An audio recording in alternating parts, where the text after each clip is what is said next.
Set to go.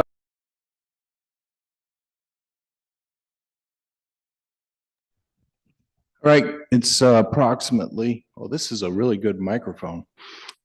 Must have been part of the capital plan. 6:33. We'll get this meeting going. First item on the agenda is approval of the minutes. There are 2 minutes to approve. The first one is January 6, 2026. Are there any edits or changes to those minutes from anyone here? Okay. Seeing none, is a motion to approve would be in order at this time? Motion to approve? Motion to approve made by Director Carrera, seconded by Commissioner Exter. Any discussion? All those in favor signify by saying aye. Aye. All those opposed say nay. Ayes have it. Next minutes on the agenda is the February 3rd, 2026 minutes. Is there any edits or changes to those minutes?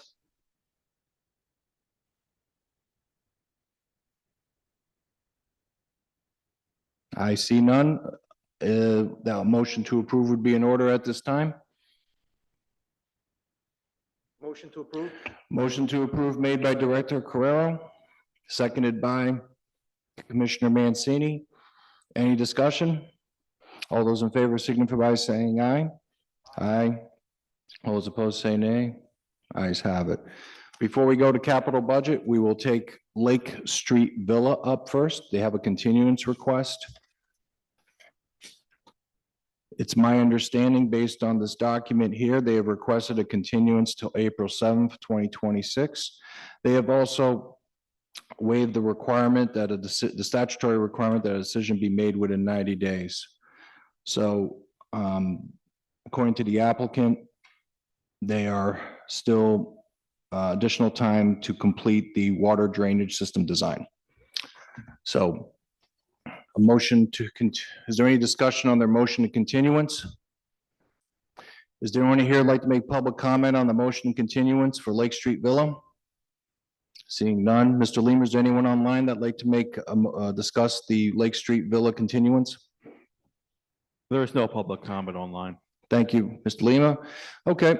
Any discussion? Otherwise, a motion to continue the matter until the April 7th, 2026 meeting would be in order. You can recuse yourself, Commissioner Mancini. You continued yourself, you recused yourself last time. You should just stay consistent, I think, on that.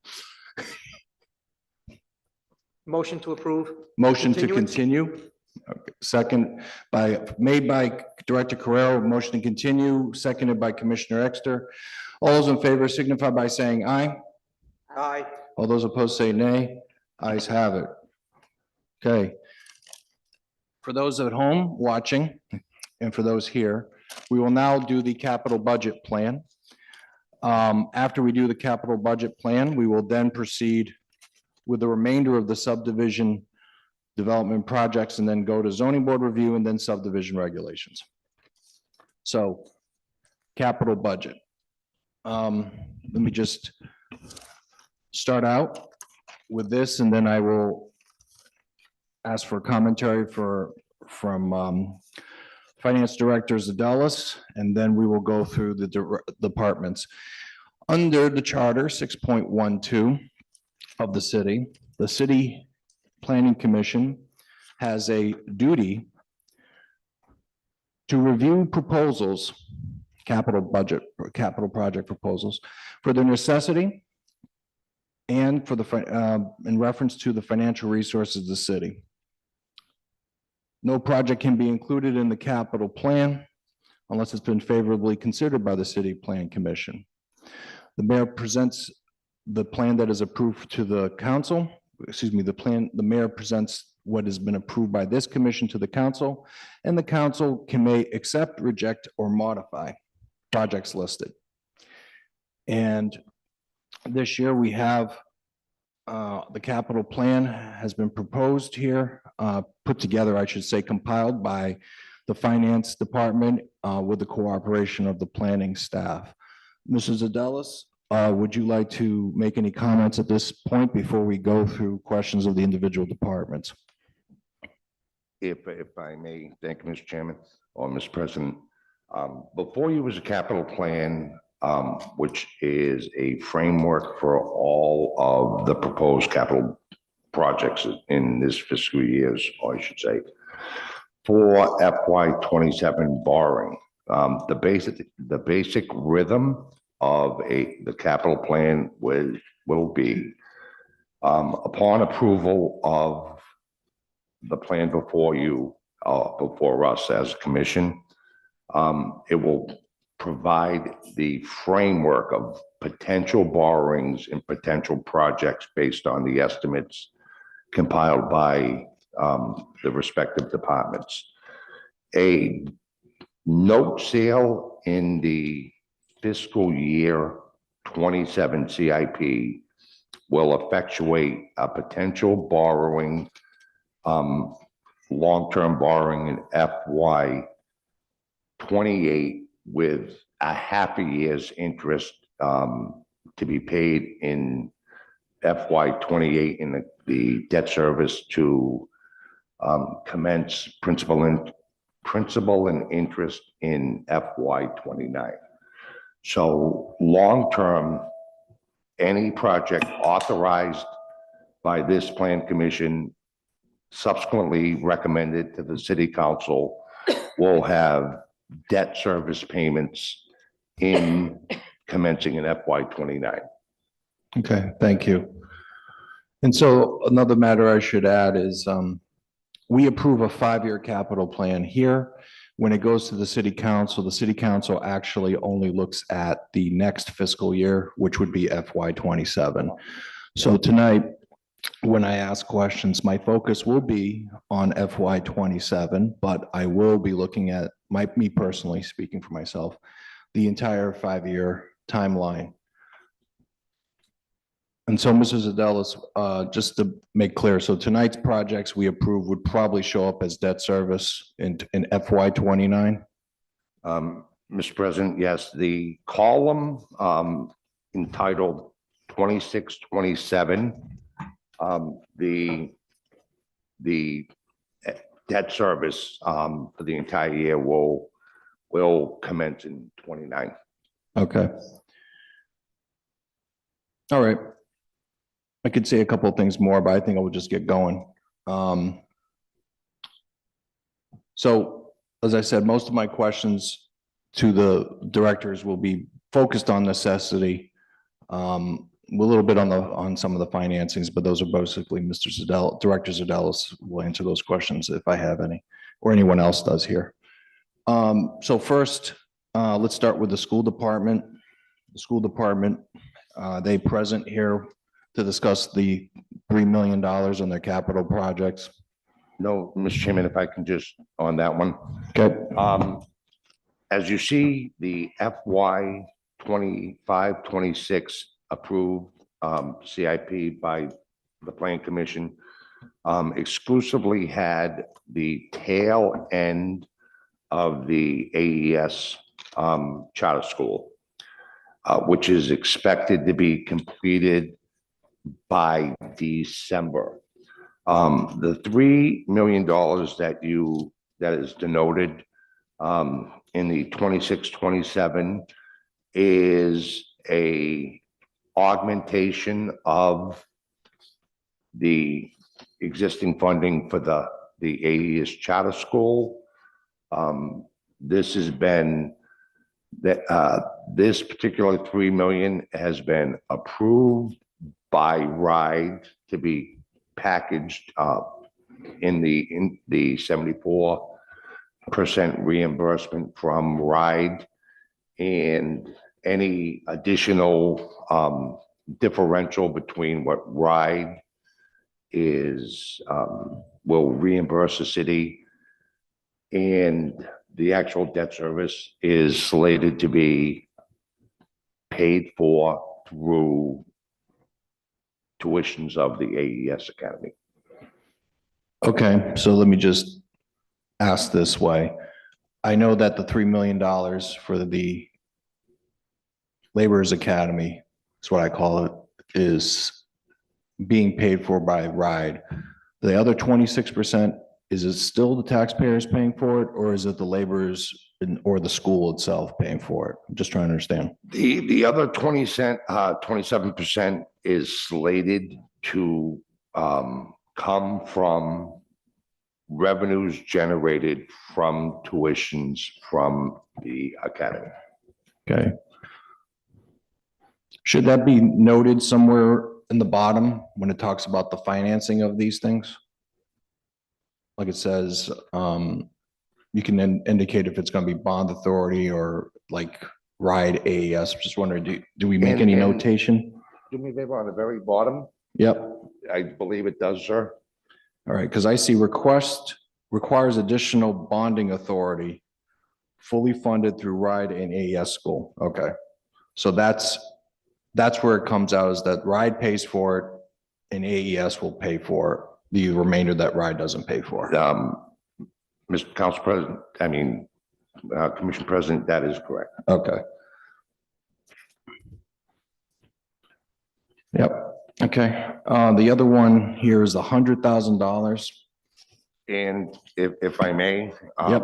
that has two components of that. The two of the projects in the $40 million authorization, that being the boiler for east in the west parking lot, needed additional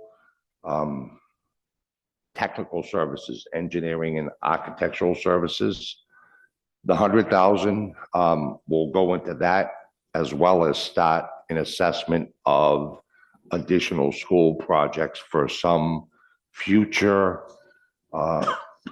capital recommendation from the schools in the years 27, 28 outward. Okay.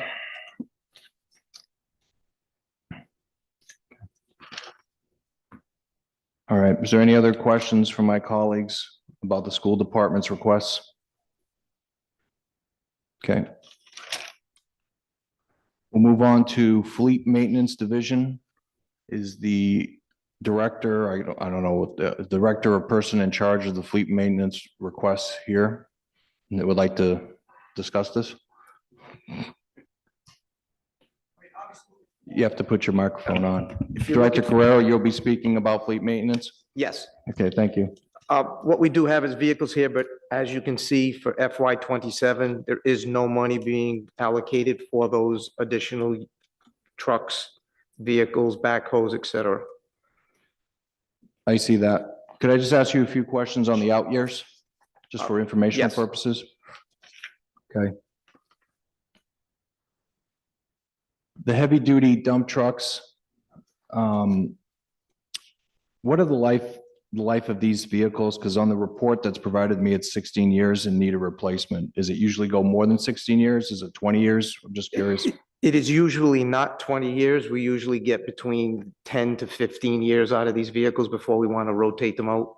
Ideally, it would be great to get them out every 10 years. But unfortunately, we don't always have that luxury to be able to purchase new vehicles every 10 years for these. So going forward in FY '28 in future years, we would like to be able to at least acquire a couple of those trucks per year so we can get the ones that are from the 19 or early 2000s, get them off the books. Okay. The maintenance of those vehicles is becoming very challenging, and it gets very expensive to maintain those vehicles beyond that point in time. On the next document, which is talking about manager supervisor pickups, you talk about the city's fleet management strategy. Could you just elaborate on what the city's fleet management strategy is? Again, it was to ideally replace those vehicles within a 10-year period, or if you don't replace them, we have other vehicles that are much older than that for pickup trucks that actually go out and pick Okay. up parts, et cetera.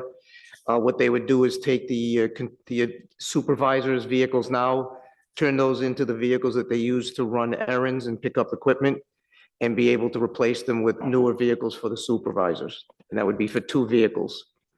You said that the usual life is about 10 to 15 years. You'd like to replace them at about 10. Are you aware from your experience what other cities and towns have? Do they go beyond 15 years? Do they go to 20 years? Any idea? I don't believe that many of them get more than 20 years out of them without the bodies rotting out the way we have in the salt conditions and being out all winter like we do. They're very challenging to get them beyond that 10 to 15-year lifestyle. Okay, thank you. Are there any questions for Director Carrera related to fleet maintenance? Okay, is there anyone, we're going to do public comment, by the way, at the end on capital budget, okay? So if you do want to talk about capital budget, all of you guys here, we'll take you at the end. Okay, seeing none, we'll move to the next one. Engineering Division. Who will be speaking about engineering? Is that you, Director Carrera? Yes, it is. Okay. Could you simply give us a quick overview of the necessity of the ones that are in FY 27? Okay, the Dean Street project right now is a road that goes, the bridge that goes over the bike path.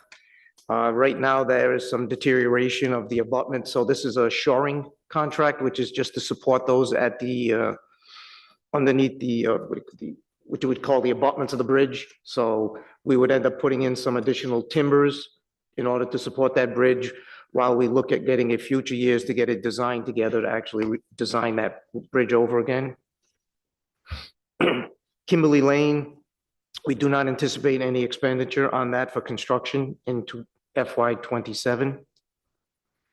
Citywide infrastructure, that has to do with the resurfacing projects that we put out every year. We have the roadways ranked based on condition and rideability. And then based on that, we will come up with a project that would be able to accommodate approximately $2 million of expenses and try to get at least 5 to 6 miles or 4 to 6 miles of roadway resurfaced in the city. The next project, storm drain rehabilitation. You know, one of the things we have in this city is some flooding issues that we need to address. Some of it has to do with capacity of the drainage structures and the drainage systems in place. So what this would be monies available for us to make those improvements during this year as those situations arise. Field survey equipment. This is something we're looking at doing. It's called kind of a total station. It's where one person can go out and do some survey to gather information that we normally have consultants develop for us when we're developing projects and putting them together. So by having this equipment in-house, we're able to utilize our in-house resources and be able to have this equipment available so that we can do some quick survey, boundary markers and boundary corners, be able to do that with this equipment with one person instead of having to hire consultants to have that work done for us. Okay.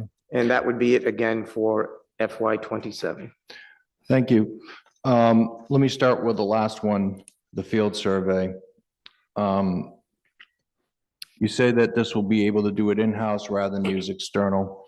You're asking for $60,000. Have you calculated the amount of savings that you would, that the result by doing it in-house rather than using external? No, we don't, because we don't know from year to year what we're going to be needing for engineering as a result of the design projects. But however, having this equipment in-house does give us the ability not to do every single bit of survey that we need, but it would definitely go a long way to some of the smaller projects that we have going on or would like to do. We'd be able to go out there with our own resources to gather that data to be able to engineer those projects. Okay. In regards to citywide infrastructure, this is the paving of roads. You're putting in 2 million. Other years you have 8. Is there any reason for the fluctuation other than is there why some years are 4, some years are 8? Some of it has to do with the availability. Originally, we utilize about $4 million per year. But it appears we have some other projects that would maybe going in with Parks and Recreation that we've kind of transferred some of this money towards them so that they can get things together. And I think primarily that was looking at a track for the Cranston East High School area. Yeah. And it's adjacent to the Bain ball fields, so that the Cranston West has its own field, it has its own track. That's something that East does not have. So the mayor would like to have something in place for them going forward. Okay. Council President, Yep. Go ahead, Commissioner, In Commissioner. addition to the $2 million, we have a state grant for which this 2 million will leverage 33% of the cost. So to augment the $2 million, there are additional resources at our bill to do additional road work. Okay, Yeah, for example, on these roads, the governor has set aside money each year. It's called Road Restore. And what they do is they reimburse us for 33% of whatever we pave for roads that are pre-approved by them. So some of the roads that are within this $2 million will be part of that program. So this will increase and more roads than the 2 million will be able to be done. want to ask you about the roundabout on Hope Road, Wilbur Ave. I'm familiar with this from driving through it, like when I used to do CLCF things. Have you had any discussions with members of the public who use that road or live in that area that they want a roundabout? Not specifically. They've been asking us to look at making improvements. Right, At one point in time, they were thinking traffic signal, but that would be worse than what they have now. By having a roundabout, that would allow traffic to continually move through that area, and it reduces the backup that you would have currently.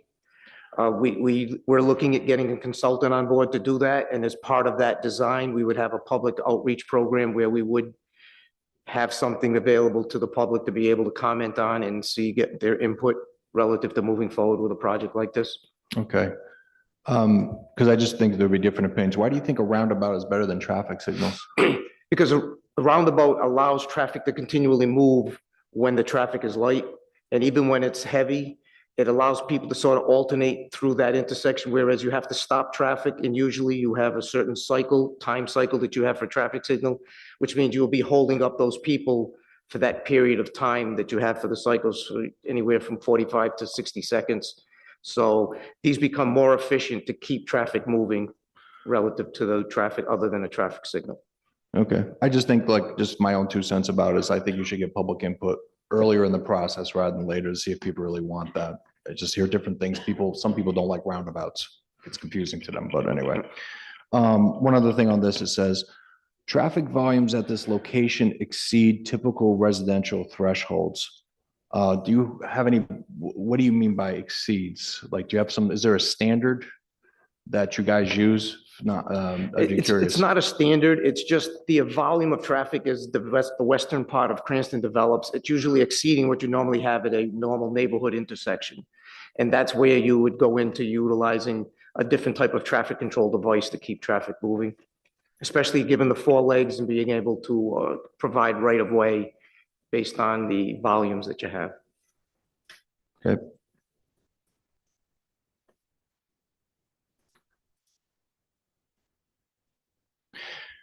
On storm drain rehabilitations, you're putting in $1 million for this year.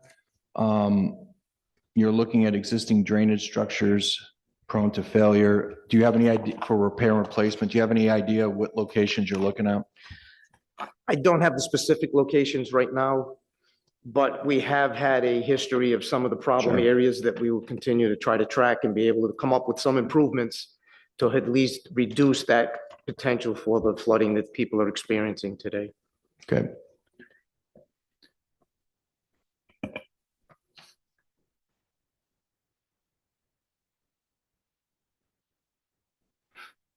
Okay. Any other questions for Director Carrera on this topic? Okay. Move on to the next.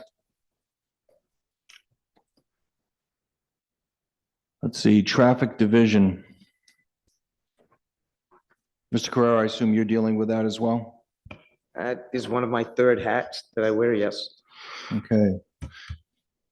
Could you just elaborate on the projects you're seeking approval for in this upcoming fiscal year? Yeah, traffic signal upgrades, that would have to do with some traffic signal equipment upgrades at some of the intersections within the city of Cranston. A lot of the equipment that we have for traffic signal heads and traffic signal controllers are obsolete. And the repair of those is becoming challenging because they actually don't have the equipment available for those any longer. The radar speed signs, Those are the feedback signs that you have, and we were looking at putting those in the locations around school areas to just reinforce the reduced speed as they approach those school zones.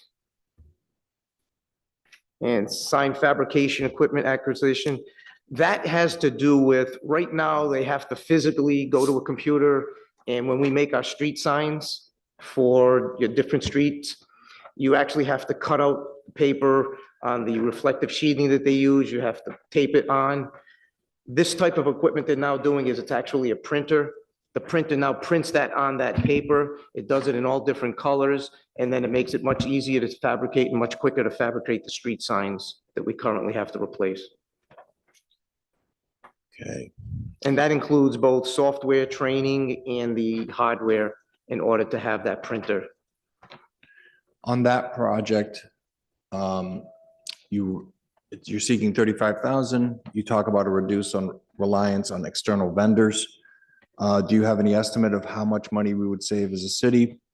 Again, it varies from year to year, so you don't know what you actually need for signs, but we do several hundred street signs every year. And some of the larger signs that we are unable to do, those are the ones we go outside the vendors. Again, it's kind of an as-needed basis.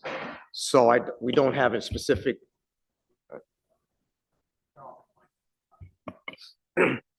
We don't have a specific number each year of what we sign. It's kind of an do it as you need basis as we go through the year. On the traffic signal project, you list the need to assess and upgrade 26 city-owned traffic signals. Part of my ignorance, we have more than 26? No, we do not. A lot of the traffic signals are state-owned Okay, streets and intersections. all right. So these are only ones similar to like Budlong Road, Pontiac Avenue.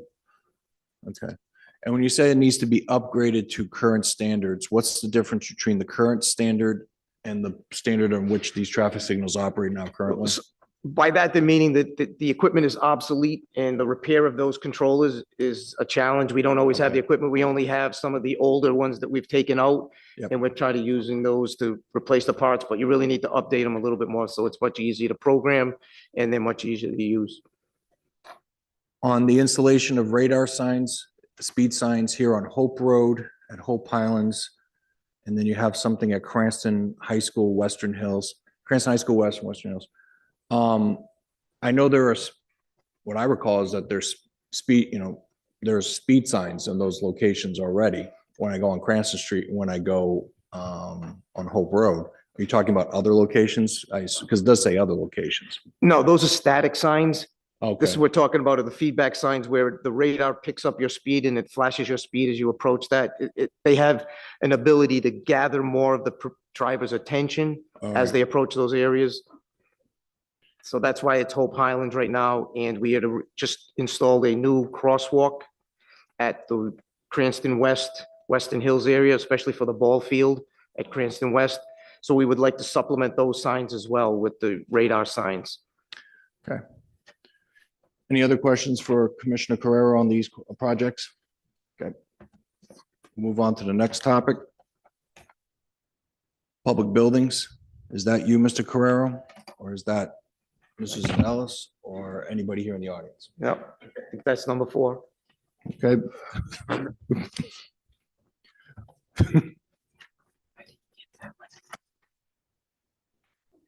I believe you have a number of projects here. Could you elaborate on each one? I could if I can find that sheet.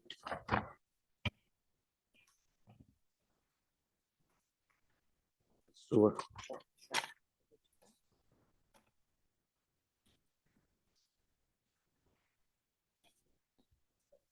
If you need copies of the documents, I have copies of them because they weren't put online. until- Yeah, because the next one I have is sewer. I know.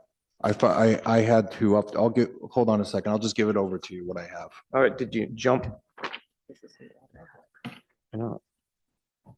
I think I'll remember my questions that I had. Don't read the notes. It was just put online yesterday.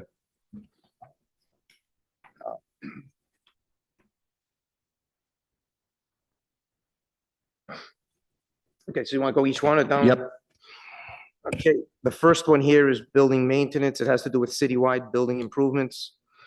I don't know if anybody has been around long enough, but as you can see, there are different conditions within the buildings that we currently have that are deteriorating. Over the past year, we've had to replace heating systems, rooftop air conditioning units, and things of that nature. We've had electrical upgrades. We've had failures of hot water tanks. So this money is allocated to be able to make those repairs and renovations to the city buildings throughout the year. The next one is fire alarm. I guess currently we are supposed to have remote ability through radio signals to be able to get radio signals from the city buildings to the fire department in case of fires. Right now, everything is hardwired, and that hardwired system is obsolete. And as a result, we've been required to upgrade all of the buildings to have this remote location or remote transmitters in order to get an emergency call for fire to the city buildings. So we need to upgrade that system throughout the entire city. We have approximately 6 fire stations were done, and I believe there's 4 different city buildings that have to be upgraded for that.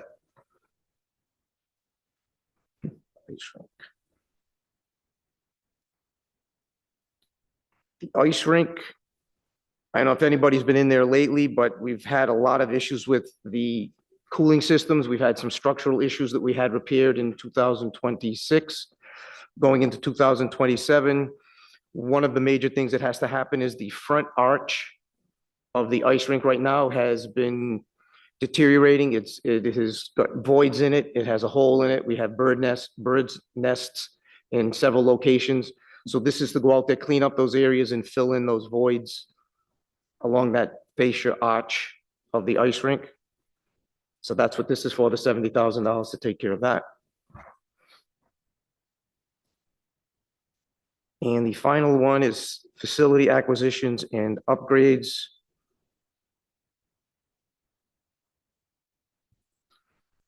This is what we're looking at to try to acquire and use some properties and upgrade those properties or put renovations to those properties so that we can consolidate some of the city offices that are currently being utilized by rental spaces. Okay. I'll just ask a couple of questions. The first one on upgrades to city buildings, the first project that you listed. Are there certain areas that you're prioritizing to use for that $500,000? None in particular, but primarily we've got fire stations with roofs. We got fire stations with interiors that really need to be upgraded. The facilities have got some significant deterioration from water damage from previous failures of the roofs. So we need to look at A, upgrade all the roofing, then B, get into the buildings themselves, drop ceilings where the water stains have been there, insulation that has been damaged as a result of the water that has come into those buildings. So we would be looking at getting those things upgraded and repaired. The last project I think you're seeking approval for was the acquisition of properties. $1 million. Do you have any particular properties you were looking at or particular functions of the city that you want to locate at a property that's being rented right now? I was gonna say, Either, Yeah, don't answer if you're looking at a property. yeah, okay. I shouldn't have said it that way. That's right. Is there certain functions, certain departments that are being rented? Don't want to do that? Yeah, Don't do that idea? no. Okay, all right. I get it. All right. I'll ask this one. This one's doable. Why aren't you looking at using the old schools? we are looking at doing that, and that is one of the things that this money would be used for. Should we have some of these schools, most of the schools are currently occupied. Yeah. Until Gladstone is completed, we will not have any real vacant schools that are available to look at renovating to become office annexes. So this would be one of the things that we would be utilizing that money for, was to upgrade some of that. If Okay. we decide to use an abandoned school to convert it to an office annex. All right. I was just trying to think about what I call the most efficient use of money. If you already have the property, it's better to just upgrade it to what you want to use versus just buying a complete new property and just building a building. That's why. I just wanted to see if that was, No, that absolutely Okay. something that's under consideration. Just, we do have to realize that a lot of those buildings are equally as old as many Yeah. of the other buildings, and there's going to be a lot of renovations and improvements to bring it up to I got you. today's standards. All right, thank you. Any questions for Mr. Director Carrero related to public buildings? Okay. Next is sewer. Is that you, Mr. Carrero, Director Carrero? Okay. You could say that. I don't have a lot of questions here just because I know there's a good fund balance in the sewer fund. Yeah, that is Um, correct. All of the improvements that are going to be going on for any of these pump station upgrades, et cetera, any of the slip lining, any of the sewer replacement that's required, it's all coming out of the sewer enterprise funds, and it has no impact to the capital improvement. To the debt service for the city has to pay for the taxpayers. Yeah. Rather than have you go through each of these, I'll just ask you a question of a couple of them. That'll save some time because it's not going to be on the operating budget. One out of curiosity is the Burnham Pump Station rehabilitation. That's your project priority one. It says here in the project need, the project will also relocate the Lake Street gravity main in order to avoid problematic blockages in the line. Could you explain, will that improve the drainage problem on Lake Street? It will not improve the drainage problem because we do not have a combined sewer and drainage system, so the sewer is totally separate from the storm drain system. And so what will this have any benefit to Lake Street? It says to relocate the Lake Street gravity main. Does this have any benefit? It's just that, or is it just that's where the main's located? I think that has more to do with the actual, possibly the slope in the pipe or the interior condition of the pipe. Yep. Your project priority two is treatment plant emergency generator replacement.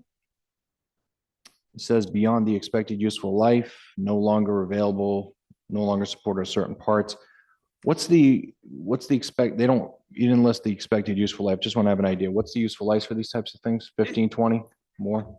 I'm not sure on that. I'm not sure what the actual Okay. lifestyle would be on a generator, but Okay. this has reached the end of its life, but again, with the additional repairs that have to take place. Any questions for Director Carrero on the sewer stuff? Okay. I'm saving time for the city council. They can just watch this video. Next one.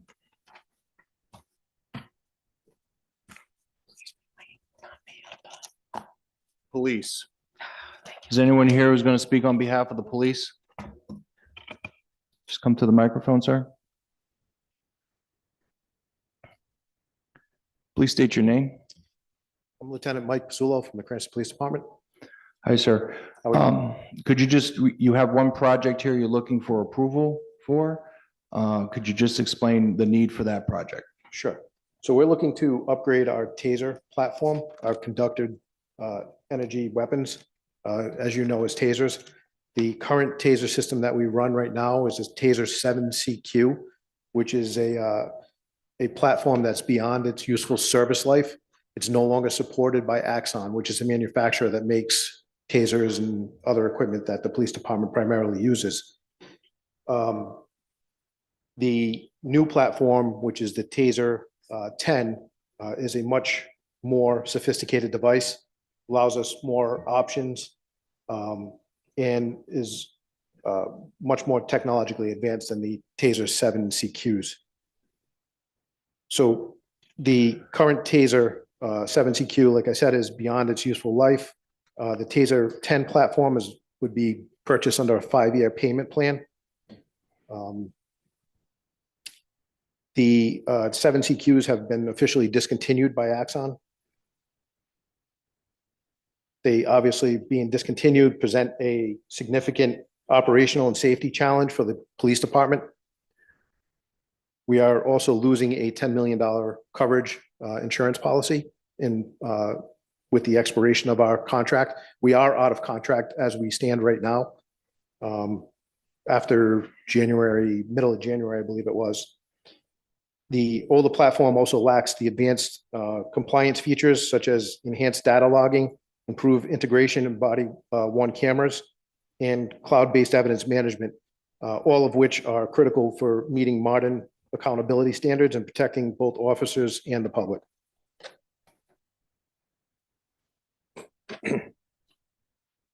Upgrading to the Axon TASER 10 platform addresses all of these concerns and delivers significant operational benefits. The TASER 10 offers a 10 probe capability as to a 2 probe capability in the TASER 7 CQ. They're more accurate. They are from a further distance. They allow multiple deployments of the TASER probes.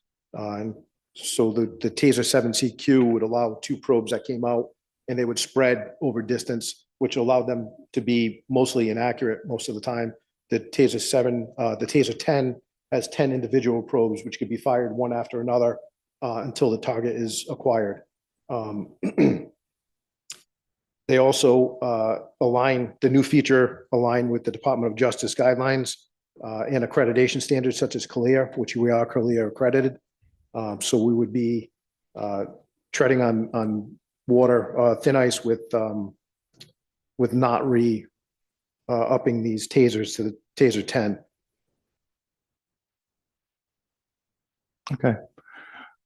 Just a quick couple of questions on the useful life of the current TASER. How long did you have it? What was the useful life of that? 10 years, 5 years, 7 years? So we've had it for 5 years.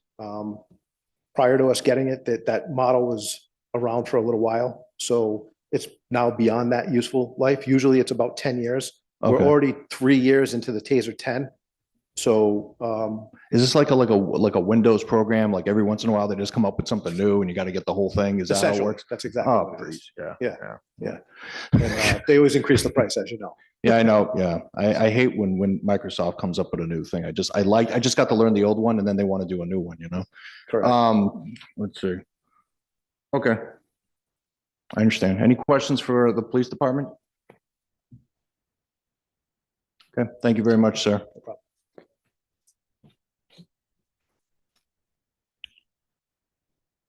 Next we have is fire. Would fire like to come forward, please? A representative from the fire department. Please state your name. Richard Mancini, Assistant Chief. Hi, Chief Mancini. Thank you.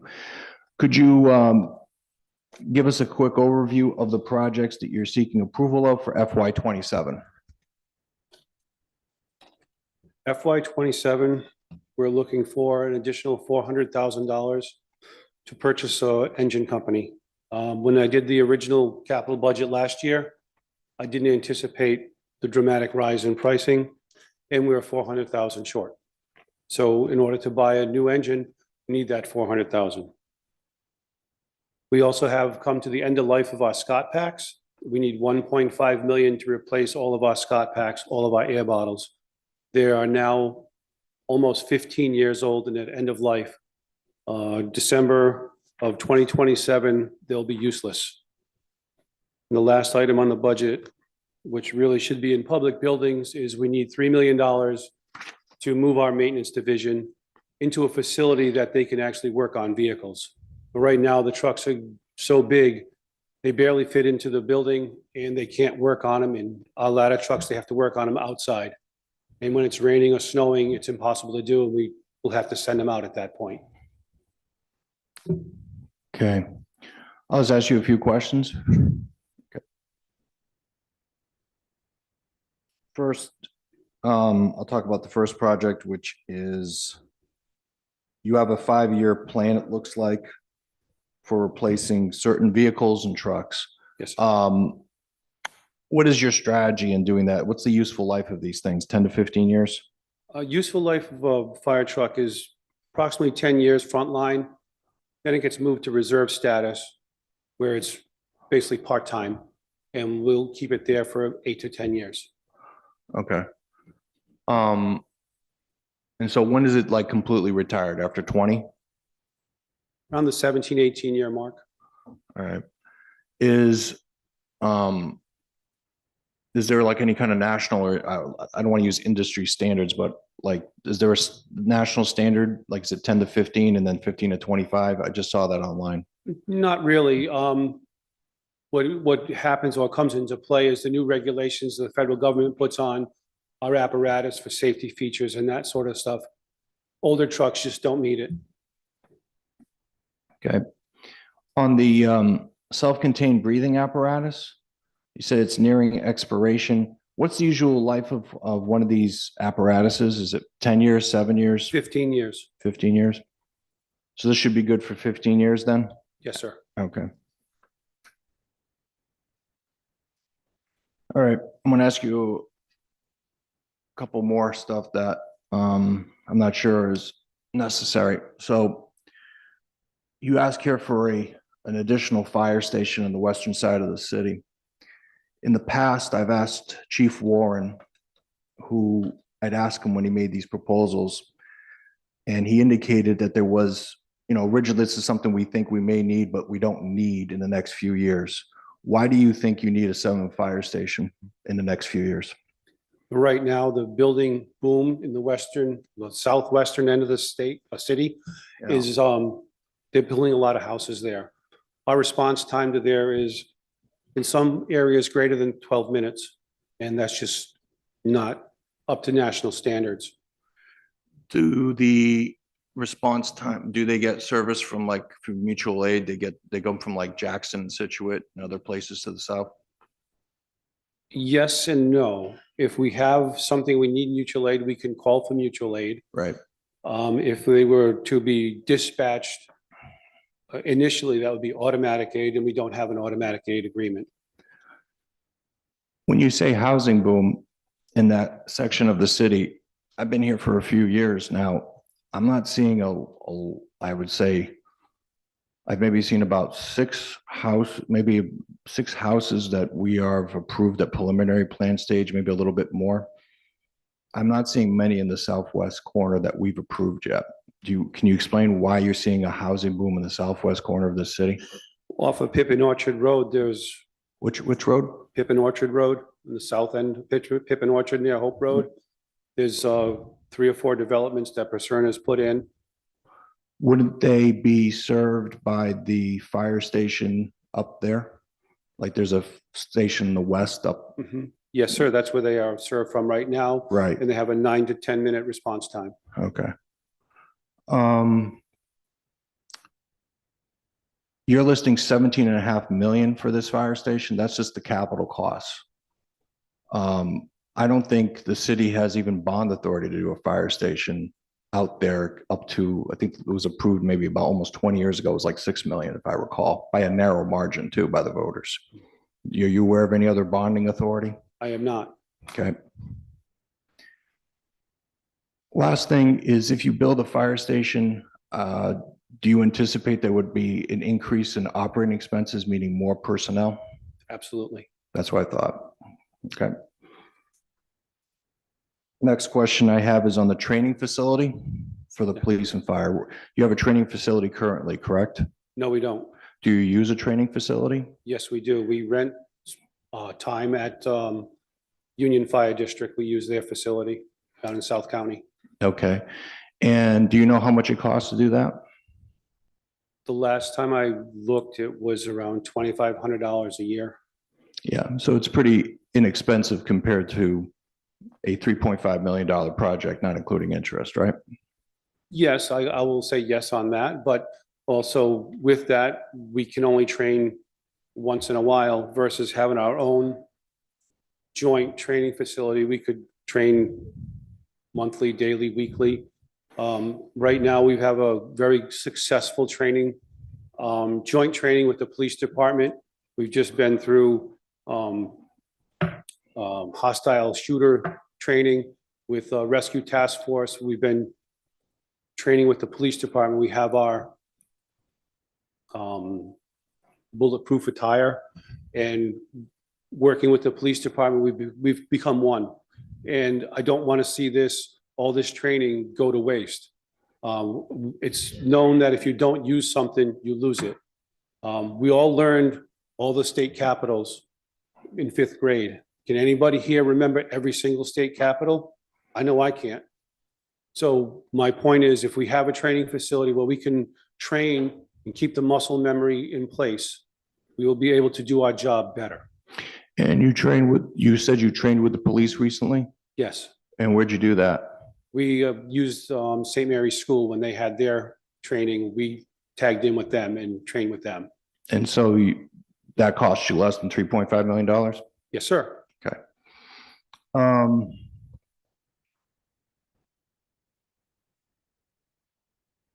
okay. Next question is the new facility for 3 million. I'm not going to ask you where it's going to be because I don't want to. Could you explain to me? Let me phrase it this way. You say that you cannot, where is it located right now? Behind Station 2 on the other side of the In park. Fire State, right here, right? Yes, yes, sir. Okay. And it's been used that way for, I would say, generations at this point, or decades at least? Better than 50 years, yes. Okay. And when you need to repair a vehicle that's larger than the facility, do you go to a particular place now? Usually in the good weather, they put it outside and they work on it outside. Right. In weather like this, we have to send it off to one of several vendors, depending on what needs to be done. Okay. And do you have an idea of how much that cost is? Not off the top of my head. The last time we sent a truck out, it was $12,000. $12,000? Okay. And as you understand, $12,000, and you're asking for a $3 million garage plus interest, right? Mhm. There's a difference financially, I think, pretty significant. Wouldn't you There agree? is, but Yeah. we're talking about our 3 mechanics have to work on the ground outside. I don't think should come into play. I mean, yeah, it's gonna cost us money to Mhm. house them and to put them in. But that's just something that's a necessary evil. We need a Yeah. place for them to work on the vehicles. Right. Most of the year, would you agree with me? Most of the year, it's not raining and snowing? Some of the year. Yep. Okay. All right. Are there any questions for the fire department? Go ahead, Mr. Coop, Commissioner Coop. Chief, I just want to follow up on I just want to follow up on some of President Frias's questions about the new fire station in Western Cranston. Understand, you say the response time in some cases was 12 minutes. Has that increased over the past few years? I know there are more houses out there, but is there a reason why the response time might have increased from what it was a few years ago? It hasn't increased, but the number of 12-minute responses has increased because there's more people out there. Okay, so that was going to be my next question, but I seem to recall the response time was lower than 12 minutes when I was present for a discussion a few years ago. But then the follow-up is how many more calls are there than there were, say, 3 or 4 years ago? Off the top of my head, I can't give you an answer, but I can tell you the volume of calls from 3 or 4 years ago went from about 10, 12,000 to now 18, 19,000 citywide. That's citywide? That's citywide. Okay, but you can't estimate how much it's I'm increased sorry, I don't have that west information. of, I'd rather not answer it and Okay. give you a false okay. answer. I'm just curious. Thank you. I do have a printout from Maria Giro, so she mapped it for me if you'd like to see the response times in color. Okay, thanks. Any other questions for Chief Mancini? Okay, thank you, Chief.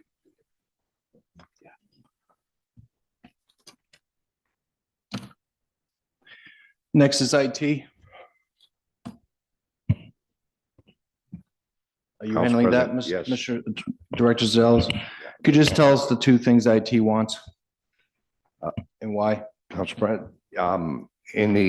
under the auspices of cyber technology, our IT department is looking for $180,000 They call it the virtual environment. It's in our server room.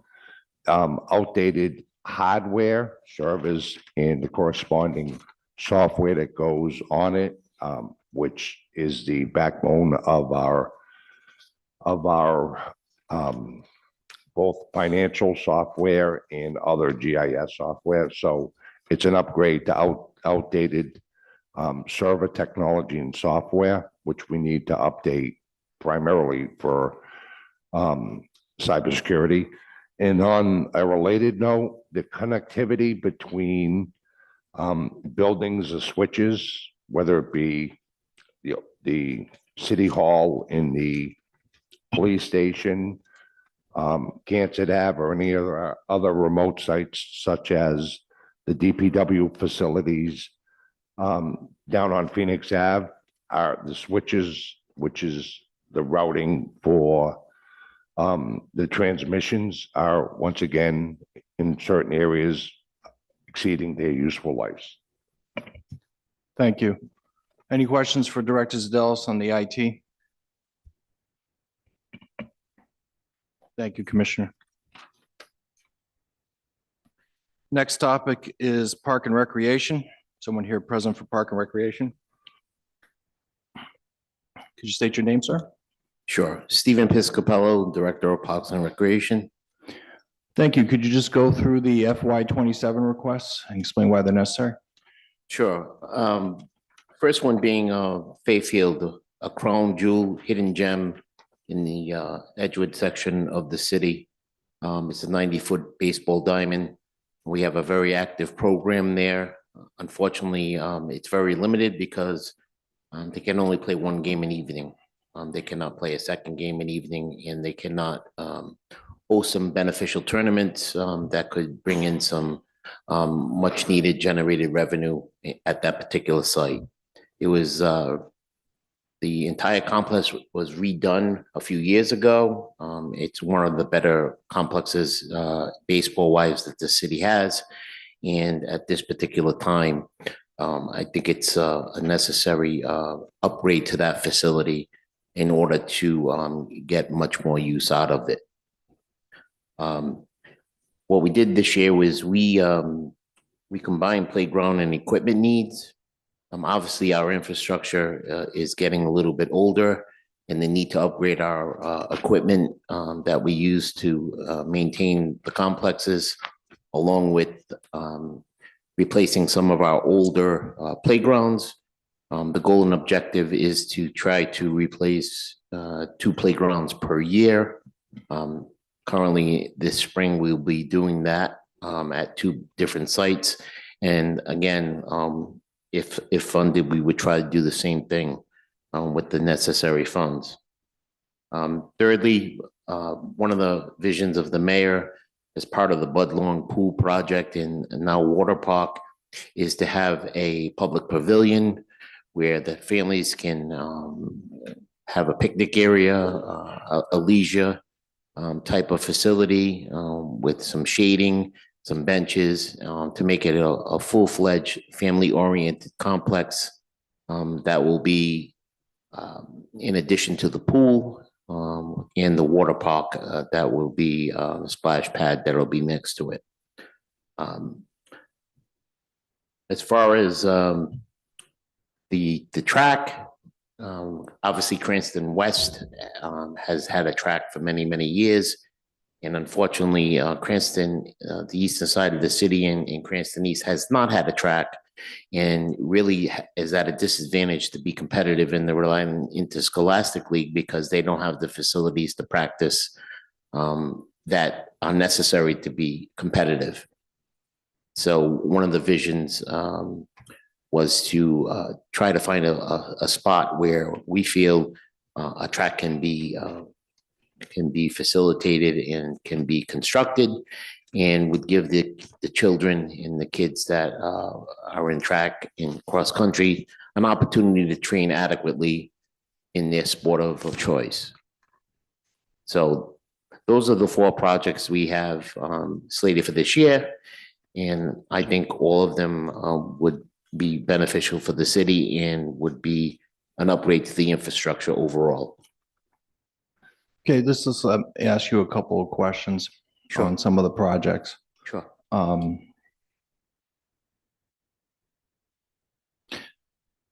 As you know, the city, had a deficit last year of 5 million operating. And I believe we're probably having a deficit this year. And debt service goes into play. I see merit in the projects you're talking about, but I want to understand the necessity of why they have to be done in FY 27 versus, let's say, FY 28. Do you understand what I'm saying? Sure. Okay, more of a timing issue versus whether or not you should do it. Mhm. So the lighting at Faith Field, there's stadiums in the west that have lights, right? Correct.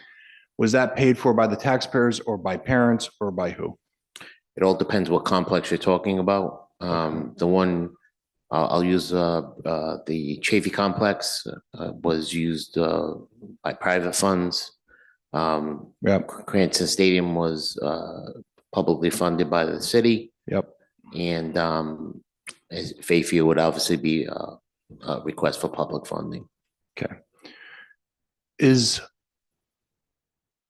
Could you explain to me why it's important to get this in FY 27, let's say FY 28?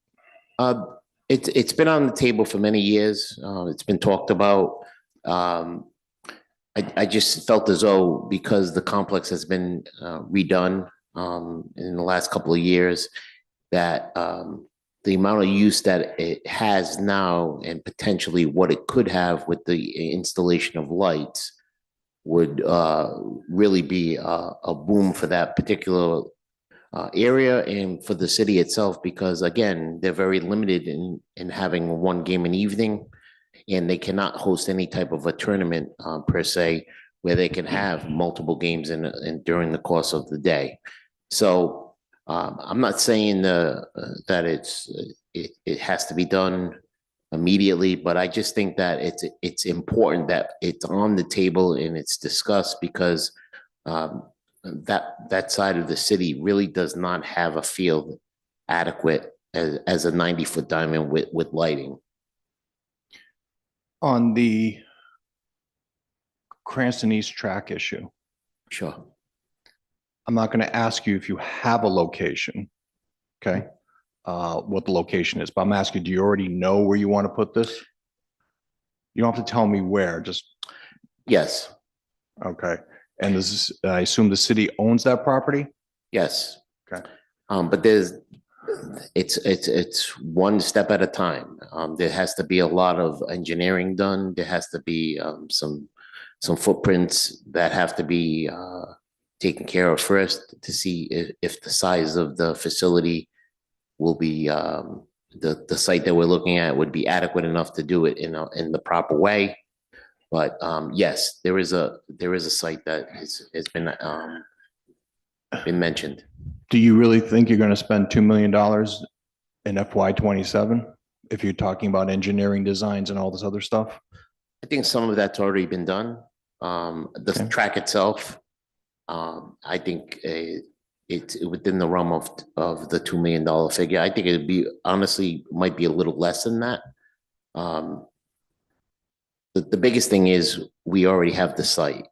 And if logistically and engineering wise, the site works out, then we have the potential to move forward, and that's a realistic number. Obviously with anything else, obviously, I hate to dwell on the past, but I mean, you can't, you just don't know. Just like we didn't know there was an aqueduct at the pool that burst No. out. Yep. So we just don't know what we're looking at until we get there. Bringing up the pool, one of your projects is $500,000, phase 2 for Budlong Pool. So I want to understand what phase 2 means. Are you, any of this 500,000 going towards actually getting the pool up and running, or is this something else? No, that allocation is already geared toward the pool. This is in addition to make this a family-oriented complex that would include the pool itself, The water park has already been allocated, there's been an allocation. Now the pavilion area and family type of picnic area is something that was spoken about with the administration and something that we wanted to go forward with. Okay, so this is not the pool. This is a bunch of stuff like just people, facilities around the pool? Correct. Is that the way you would Correct. characterize it? Correct. It just upgrades the entire facility and it makes it possible that bring your entire family there, including your grandparents or what have you. Okay, and you think this is necessary for this year coming, why? Well, I think it's something you can think about simply because the project itself is in the construction phase. And at this particular time, when you're at the construction phase, it would be really sad to see it have to open up and become a construction site again. So, Okay. so while the ground is already ripped open and things are happening there, it would probably be in our best interest to try to do it at this particular time. But again, understanding the finances, understandable that it might not come to fruition. The last one I have a question about, and this is a little bit of maybe confusion or you have a Cranston Stadium renovation, and then you have a kind of like a Cranston Stadium Glory Days kind of project. You understand what I'm saying? Like there's almost two different I can things. completely explain both of them. Okay, could you just, like, are they overlapping in some way? It's not an overlap. One of them has to strictly do with the baseball field. For those that are historians, the baseball field, going back 30 years ago, had underground dugouts and was the crown jewel of the city. We took out the underground dugouts many years ago, which basically destroyed the sight lines of the field because the canopies that are over the dugouts currently are very high and the people that are sitting in the stands cannot see the field. So this is to bring the $500,000 figure is to bring that particular site back to its old historic the way it was configured in the past. As far as the Cranston Stadium, to be very honest with you, it's starting to show its age. The football field is starting to show major age where the potential of deteriorating cement, the interior, as far as the seating, as far as the fencing, as far as the bleachers, it's time that we address it before it's too late because the infrastructure is starting to fail. Which includes also, if you look on the overall 5-year plan, the life expectancy of a turf field is 10 years. And we are currently at year 7 of a 10-year plan. And we've just had a comprehensive study done on that particular site that basically gives us 2 years of really good play on the current turf. So that's also another project that we put into this 5-year plan as well, which also includes the restoration of the turf at Cranston West, which is in year 6. Yeah, okay. I just was, I won't belabor it too much more, except to say on the restoration project, you talk about a return to underground dugouts and replacing nylon netting, and I didn't see, why is that so necessary? Well, as a baseball historian and somebody that is Yeah.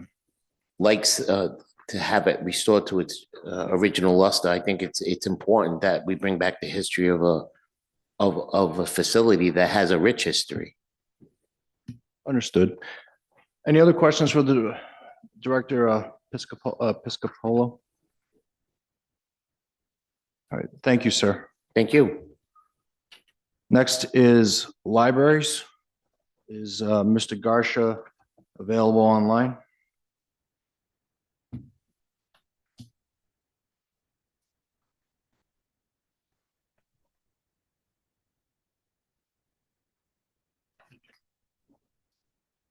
The director is online. Thank you. Mr. Garsha, could you just state your name and title and then explain the projects you want approval? There's none listed in FY 27. I don't know if that's a typographical error, but regardless, could you explain what you are seeking from the commission for approval tonight?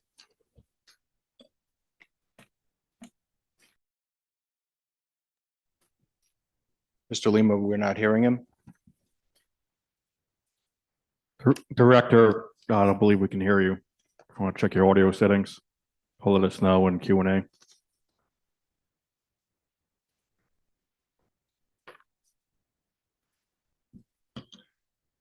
Mr. Lima, Mr.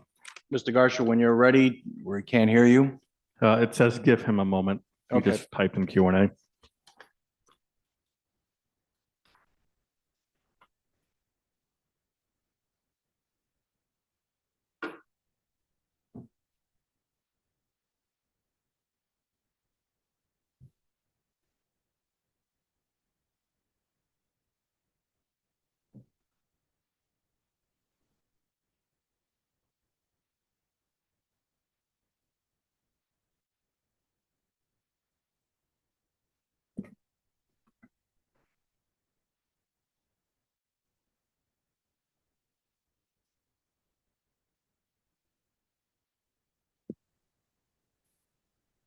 Can you guys hear me now? Mr. Garsha, is that you? Yes. Okay, I can hear you. I believe my colleagues can hear you as well. Please go forward and present why the necessity for the projects you are outlining in the plan. I don't see any right now listed on the plan for FY 27. If that is an error, please correct it and let us know so you can proceed. Okay, thank you, Mr. President. Sorry that I'm not there in person. I'm out of state, so I had to log in for Zoom. So originally, we had a project for FY 27, and it's listed there for the rooftop unit for the central library. But since we've submitted this application, we actually have received a grant from the Rhode Island Pandemic Recovery Office called the Community Municipal Library Grant. They've been working with the mayor's office on it, and this RTU unit is the first project we're going to be undertaking with that grant. We're in stage 2 applications and should be hearing about funding on April 6th. So I believe that's why that project is now zeroed out for FY 27. It's originally budgeted for $85,000, but we do not need funding from the capital plan for that project any longer. The only other project we have that's additional is for FY 28, a new elevator system for the William Hall Library. The elevator was put into that building back in the mid-80s. We've been experiencing lots of difficulties over the last few years. I think the last 2 years we spent over $11,000 fixing it. We've had several people get caught in it and had to be rescued by fire. The fire department, and so our current maintenance vendor estimates that we need to replace the entire elevator, all the mechanics and the car sometime within the next 10 years. So we wanted to get that on the capital budget for a future out year, but we also will be seeking additional funding through grants for that. So if we can get a grant for that, we will go that route before we need to bond that out with the capital plan. Okay. Thank you, Mr. Garsha. Mr. Director, is there anything you want to add about the financing part of that? In terms of his FY 27 request, it doesn't need to be in the capital budget. He has a grant. Right. In terms of 125,000, we're not even, I mean, we put it as a placeholder in his Sure. request, that, as you well know, that doesn't guarantee that, next year when it rolls forward, that will be improved. So, All right. Thank you. Any questions for Director Garsha? I have none for you either. Thank you, Mr. Garsha. Stay tuned. We'll see if we approve your request later this evening. Thank you. Okay. There any last minute questions before I open it up for public comment? And then we discuss the plan. Okay. Any public comment on the capital plan? From here in the room. Please come forward, state your name and address. Oh, Mr. Moretti? Oh, no? Okay, sorry. He pointed at you, that's why. Okay. Proceed, Director Moretti. Sure, thank you. Just want to give you just an overview about the capital proposals that are in front of you. That, yeah, I think we pretty much all know that we're facing some fiscal challenges, and they'll be severe. And we'll be addressing those in the operating budget, but obviously it's should also be reflected in the capital budget. What the mayor feels he's put forward is a much leaner proposal to you and the various department heads than particularly in the past in light of, I'll say, those fiscal challenges that we're looking at. So I think the criteria that the mayor was using is kind of one of two things. Those projects, so we think we feel as if what's presented is lean, but the criteria basically is that it's feeling it's either necessary, that essentially that to keep the bare bones operations, the continuing long-term operations of the city intact. You'll see many reduced amounts. I think one item that was noted, particularly a great example, is infrastructure. The other criteria where you might not see it as financially oriented, but I think the mayor feels that the proposals are very heartfelt in terms of good for the future of the city of Cranston. So it's a combination of balancing those two. So you might say, hey, it doesn't hit criteria A, but it may hit criteria B. So that's basically, I just want to share that with you as to what went on in the mayor's mind proposing this. And the first and foremost was really just trying to keep it as lean as possible in those projects. And he does believe that the future is with the children. And that's why you may see some emphasis on some of the recreational facilities and recreational programs. So I just want to give you a little bit of background or thought into that, but certainly on some of these, we also will, obviously appropriately leave it up to the wisdom of this body to act upon. There are just two capital projects that I'd like to point out. One being that $1 million you see in there for potential facility acquisitions and improvements. I will say that there is definitely a location identified, and that it might be a tremendous opportunity for the city to acquire a facility or consider what was discussed, given the decommissioning of schools, potentially upgrades to one of those schools, possibly. But there's also something external that is presenting its very well, maybe presenting itself to the city. And it's one of those opportunities you say you just can't let it pass by. And that's pretty much the thought process that was reflected there. Let me just mention that if approved, in those that opportunity or something with the foresight of utilizing an existing building, if those two don't work, that's not walking around money. That is money that would be earmarked particularly for the former project that I mentioned that may be a one-time opportunity to capitalize on, because it won't come this way again, or possibly schools. But it's a very serious look at things, and that I think would be it's kind of in a way has to be a bit of a leap of faith that money would be used wisely. But I can tell you it will not be used unless those opportunities come forth, that it's not just walking around money. The second one, I'm a bit disappointed. The mayor did actually, and it's probably too late to include, I believe, because the mayor wanted to include money for upgrades of the begin upgrades over a 3-4 year project of upgrading fire stations. The living facilities are not in good shape.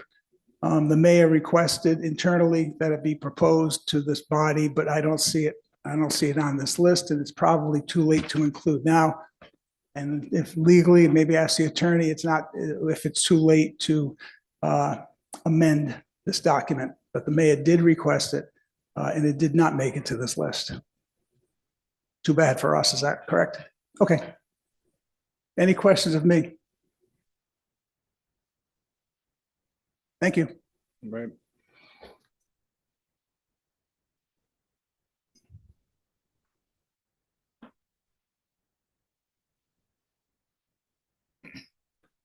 I'm the deputy chief on the Cranston Fire Department. Just wanted to make one statement on the maintenance facility. Not that the assistant chief didn't do a good job, but I just want to give you a better picture. It's not a building behind Station 2. It's actually underneath the headquarters. You can barely get a fire truck in there. Now, the fire trucks to work on them, you got to lift the cab up to work on the motors.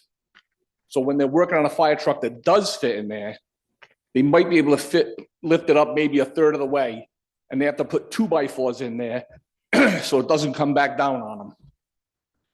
So it's not just when it's raining out or snowing out. It's not a safe place for them to work on any vehicle, except for maybe a car. Ladder trucks that they have to work on outside, to say that it doesn't rain and snow all the time, they're working on their backs in an alleyway on the side of Station 2, just to give you a better picture of the whole scenario. Thank you. Any other public comment? Mr. Lima, is there anyone online like to make public comment? David Graziano. Mr. Graziano, state your name and address for the record. Just to confirm, you can hear me. My name is David Graziano. I live at 191 Wentworth Avenue. Yes, we can hear you. Okay, great. Good evening, members of the planning board. My name is David Graziano. I'm here representing as co-president of Cranston East Little League and the more than 300 local families who participate in our league each year. First, I want to thank the board for considering the opportunity to install lighting at Fay Field. This is not simply a facilities improvement, it's an investment in how our community uses public space and how we support our young people. While our league is called Cranston East Little League, the reality is the field serves families from across the entire city. Kids come from every neighborhood. Parents travel from all corners of Cranston. This isn't just an East Side field, it's a community field. And what we're really talking about tonight is not simply baseball. We're talking about connection. Youth sports creates one of the last places where kids still gather in person, spend time with teammates, learn how to work together, and build real friendships. In a time where so much of their world happens on the screen, this space or these spaces matter more than ever. A field with lights is not just a baseball field, it's a place where community happens after school. Right now, field access on the eastern side of the city is limited by daylight hours. During the spring and fall seasons, especially when school is in session, it becomes extremely difficult to schedule practices and games for hundreds of kids before the sun goes down. Lights allow us to extend safe play hours and make far better use of a field than already exists. For our league alone, this directly impacts more than 300 families in Cranston. It allows us to schedule games more efficiently, reduce conflicts with school and family obligations, and create a better experience for kids and parents who simply want the opportunity to participate in youth sports. Beyond youth baseball, lighting opens up broader community opportunities. Fay Field could host adult recreational leagues in the evenings, which creates the possibility for the league to lease field time and generate modest revenue while increasing utilization of a public asset that currently sits unused after sunset. We're not asking to build something new, we're asking to make better use of what we already have. I also want to acknowledge that every decision in our city has to consider fiscal realities. Budgets matter, trade-offs exist, but investments that strengthen community connection, youth engagement, and healthy activity are some of the most valuable investments a city can make. And the most important reason to support this project is the impact on our kids. We're all aware of the growing challenges facing young people today. Screen time's replacing real interaction. Social media is pulling kids away from in-person contact. For teenage boys in particular, we're seeing rising levels of isolation and loneliness during formative years. Youth sports are one of the best anecdotes to that. A field with lights means teenagers can continue to play, practice, and spend time with teammates after school hours. It keeps them active, builds friendships, teaches accountability, and keeps them connected to a positive peer group and adult mentors. When a community invests in places where kids can gather, compete, build relationships. We're investing in healthier outcomes for the next generation. Fayfield already serves as an important recreational space in our neighborhood. Adding lights simply allows it to fulfill that role more effectively for the families who rely on it. And I'll close with this. When cities debate where to invest limited resources, one of the safest bets is investing in places that bring people together. Lighting this field isn't about extending baseball hours. It's about extending opportunity, connection, and community for the kids and families of Cranston. On behalf of the Cranston East Little League and the hundreds of families we represent across the city, I respectfully encourage the board to support this proposal. Thank you for your time and consideration. Thank you. Any other further public comment? I see no other public comment online. Okay, thank you. We will now proceed to, oh, I'm sorry, I didn't see you. Could you come forward, state your name and address? Lieutenant Justin Ruckowitz with the Cranston Police Department. I'm the third shift lieutenant and also the department's lead taser instructor.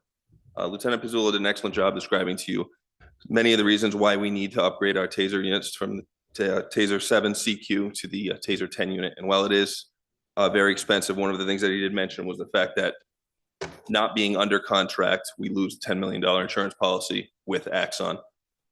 Another thing we lose is the ability to replace our units when they break. We lose the ability to upgrade the software as software upgrades come in, and we do not have the ability to make evidence files out of deployments. So when you deploy a taser unit, everything that about that deployment is recorded on the battery. We upload that and it's used in evidence in court. We don't have the ability to do that anymore. The units themselves have been discontinued. When the stock that Axon has on hand is out, we will no longer be able to replace units, which would put a gap in the number of officers on the road that have taser units, which currently, I believe all but 2 patrol officers carry tasers on duty at all times. It is our policy that if they are trained, they have tasers. Personally, I have seen the effectiveness of the taser. It doesn't have to be deployed on someone and have a probe shot at them to de-escalate a situation. The officers having the units on their person de-escalates many situations. One of the fears that I have is if we no longer have feasible CEW units and we have to pull them off the road entirely because of liability concerns, we will have officers having to escalate the force to impact weapons and having potential other issues, which may bring lawsuits from suspects who are injured, which could be avoided. One such lawsuit would be significantly more expensive than the funding that we're requesting to replace the units. Thank you. Thank you, sir. Any other further public comment? Okay. Before we deliberate, just a couple of quick questions. Mr. Zadelis, I forgot to ask this.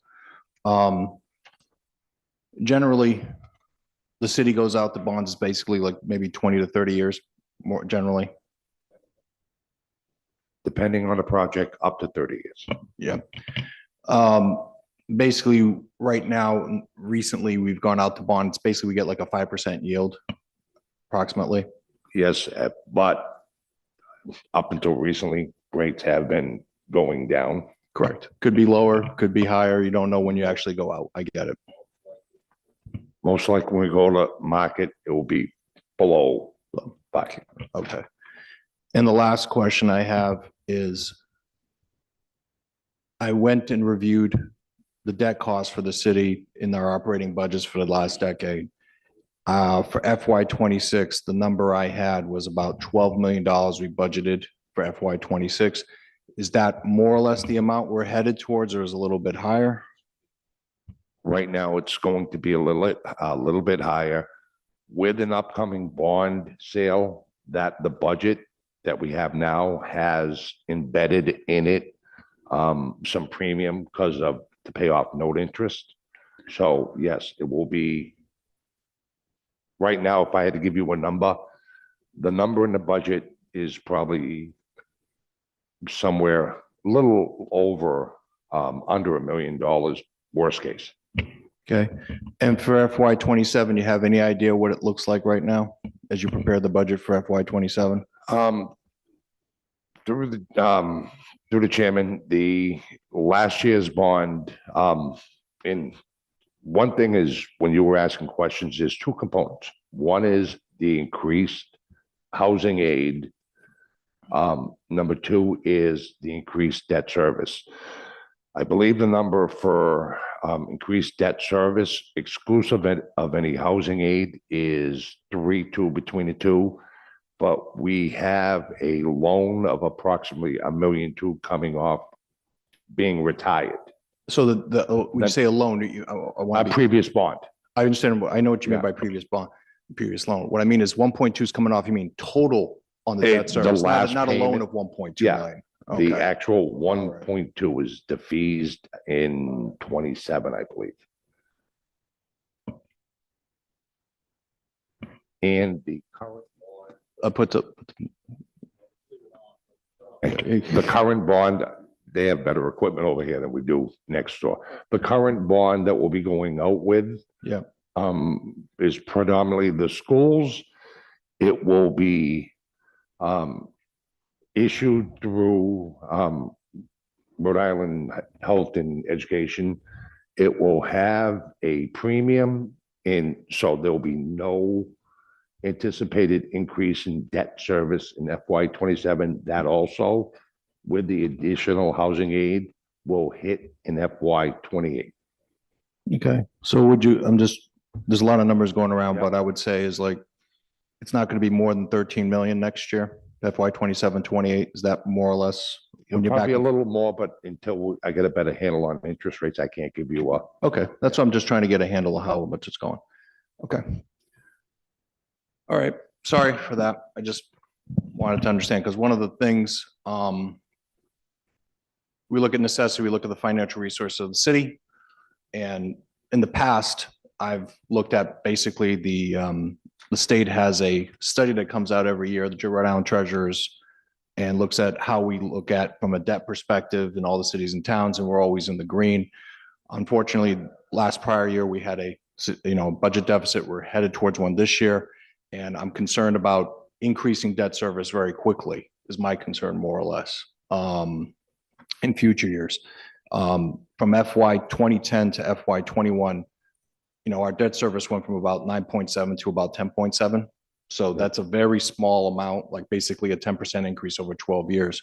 In the last few years, primarily because of the schools, we've gone from 10.7 to, it sounds like we're going to be around 13 million, it looks like. So understandably, that's the schools, but our tax rates can only go up usually about 3 to 4% a year, depending if you use the city levy or the state law. So big increases in debt, I think you have to be concerned about. So that's one reason I was asking those questions. So we'll go through this as we do usually. We will go through it by category so that people can all vote on it. And then there'll be an order of amendments if people want. Any further things before we get going? Okay. First category is the school department for 3.1 million. I'll just make a comment that this is the laborers charter school. They've gone over budget. It was originally going to be 14, now it's 3, and now it's going to be 3 more. I understand the laborers are going to be kicking in, the training school will be kicking in the portion that the city would be taking in, so that finally I felt in the past I was not supportive of it the first time, in part because I didn't feel that it was being contributed to by the people actually using it, the laborers who are partners. Well, anyway, anyone have any comments on this before we just make a motion one way or another on this? Okay. If no one has any issues or amendments, motion to approve this, the school department request is in order. Motion to approve? Motion to approve made by Director Carell in the school department, seconded by Commissioner Coop. Any discussion? All those in favor signify by saying aye. Aye. Okay, all opposed, say nay. Ayes have it. Next is highway maintenance.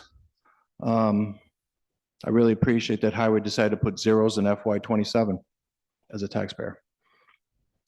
So I'll make a motion to approve. Fleet maintenance, seconded by Commissioner Exter. Any discussion? All in favor, please signify by saying aye. Aye. All those opposed say nay. Ayes have it. Next is the engineering division.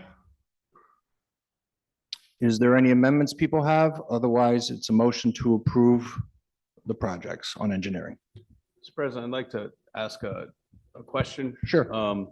Director Correo.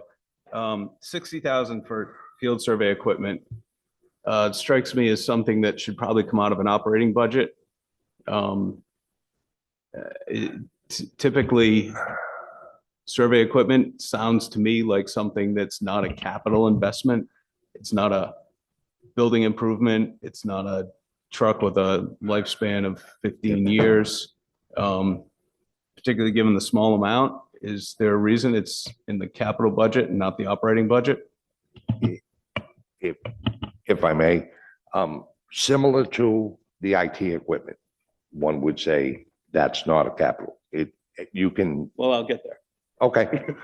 I'm gonna have the same question when we get to traffic and a couple other places. The fire alarm, my place of employment had to upgrade the fire alarm system to the wireless. That was all done through our operating budget. Seems like those systems, maybe I could understand being capital because they're If likely I to just have made, a they're very extending the long- useful life. It's just right, like a. and you can expect them to have quite a lengthy Yes. life of service. I don't know exactly what this field survey equipment is, but it doesn't seem to me like something that would last 10 years. But if I'm wrong, that's why I'm asking the question. Given our ability for the money that we use, we try to let them last as long as possible. So the life may be 6 to 8 years, depending on the computer of it, but obviously they would probably be in place for at least the 10 years. They do have upgrades to the equipment from time to time on the software. But other than that, we would be extending it, and we've used several things that kind of exceed their life cycle. Are you satisfied? Or if you want to make an amendment, or you don't want to leave it, you want to go, it's up to you. But I understand the answer. Okay, you're satisfied. Okay. Okay, so we're engineering. Is there a motion to approve the engineering division request? Made by Commissioner Mancini, a motion to approve, seconded by Commissioner Zadelis. Any discussion? All in favor signify by saying aye. All opposed say nay. Ayes have it. Traffic division, question? Mr. President, for the same reasons I just announced, I'm going to make a motion to strike the radar speed signals and the sign fabrication equipment. Okay. Okay, if that's 25,000, okay. Is there a second to Commissioner Coop's request? I'm sorry, just to be clear, it was 25,000 for the radar signs and 35,000 for the sign equipment. Oh, for both. Okay, I For both, apologize. yes. Sure, 25 and 35. Okay. Is there a second to Commissioner Coop's request? I'll second it. If it's an operating expense, it should be in the operating budget. That's how I kind of view it. I've said that before myself. Commissioner Zadelis? Mr. President, is there any way you could break those into two? Ask him to remake the motion. Withdrawn by Commissioner Coop. So question, my colleague, which item would you ask me to remove from the motion? No, can you take them as two? Oh. Two Sure. individual. I will amend my motion to strike only the radar speed signals at $25,000. Right, Mr. Yeah, President, okay, could you make two separate motion? Are you going to come back with a second motion? Okay. Okay. Commissioner Coop has made a motion to eliminate radar speed signals. Is there a second? I will second because it's an operating expense. Any discussion? Okay. Seeing none. All those in favor of Commissioner Coop's amendment signify by saying aye. Aye. All those opposed say nay. Nay. Okay, so it looks like 3-4. And it's basically the the nays are Zadelis, Barberi, Mancini, Carrero. The A's are Coop, Exter, and myself. So the motion amendment does not pass. At this point, do you want to make another motion or do you want to just, Why not? I will make a motion to strike the sign fabrication equipment at $35,000. okay? I will second that motion for the same reasons I did before. Any further discussion? Seeing none, we'll have a vote. All those in favor of Commissioner Coop's amendment, please signify by saying aye. Aye. Aye. All those who say nay? Okay, now this 4-3 does pass. So on the A side is myself, Commissioner Exter, Commissioner Coop, Commissioner Zadelis. On the nay side, Commissioner Barberi, Commissioner Mancini, and Commissioner Carrero. And now somebody should make a motion for traffic signal upgrades to approve. You want to do that one too? I'll make a motion to approve the traffic division budget as amended. As amended, that's correct. Okay, I will second that motion. All, any discussion? All in favor of the amended traffic division of budget, please signify by saying aye. Aye. All those opposed say nay. Again, same split, 4-3. Zadelis, Coop, Exer Frias, yay, nay, Barberi, Mancini, Carrero. Okay. Next is public buildings. Any amendments or discussion on this before we have a vote? Okay. Okay, a motion would be in order for approving public buildings, the projects of public buildings. Anyone want to make it? So moved.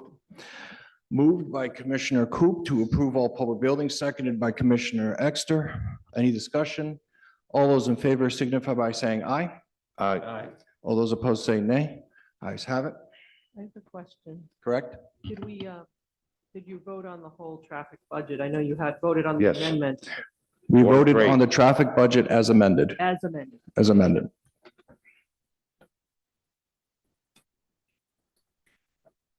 Next is sewer. Unless there's discussion or amendments, any amendments? Seeing none. Motion will be ordered to approve the sewer projects. It's made by Commissioner Mancini to approve the sewer projects as listed, seconded by Commissioner Zadelis. Any discussion? All those in favor signify by saying aye. Aye. All those opposed say nay. Ayes have it. Police? Any discussion on this? Any amendment? Okay. A motion will be in order to approve police, made by Commissioner Exter, seconded by Commissioner Barberi. Any discussion? Seeing none, all those in favor signify by saying aye. Aye. All those opposed say nay. Ayes have it. Fire. Discussion and amendments. I will not be supporting, and I'll be making an amendment, probably 3 amendments, we'll see how this goes, on the following items. I'll just go one by one. One of the things we have to deal with is necessity and cost here, resources of the city. A fire station in the western part of the city, based on the conversations and representations made by the prior fire chief, is that it was not needed. In my time here in the last few years, I have not seen significant levels of development in the southwestern portion of this city that would justify a $17.5 million fire station, let alone all the staffing that goes with it.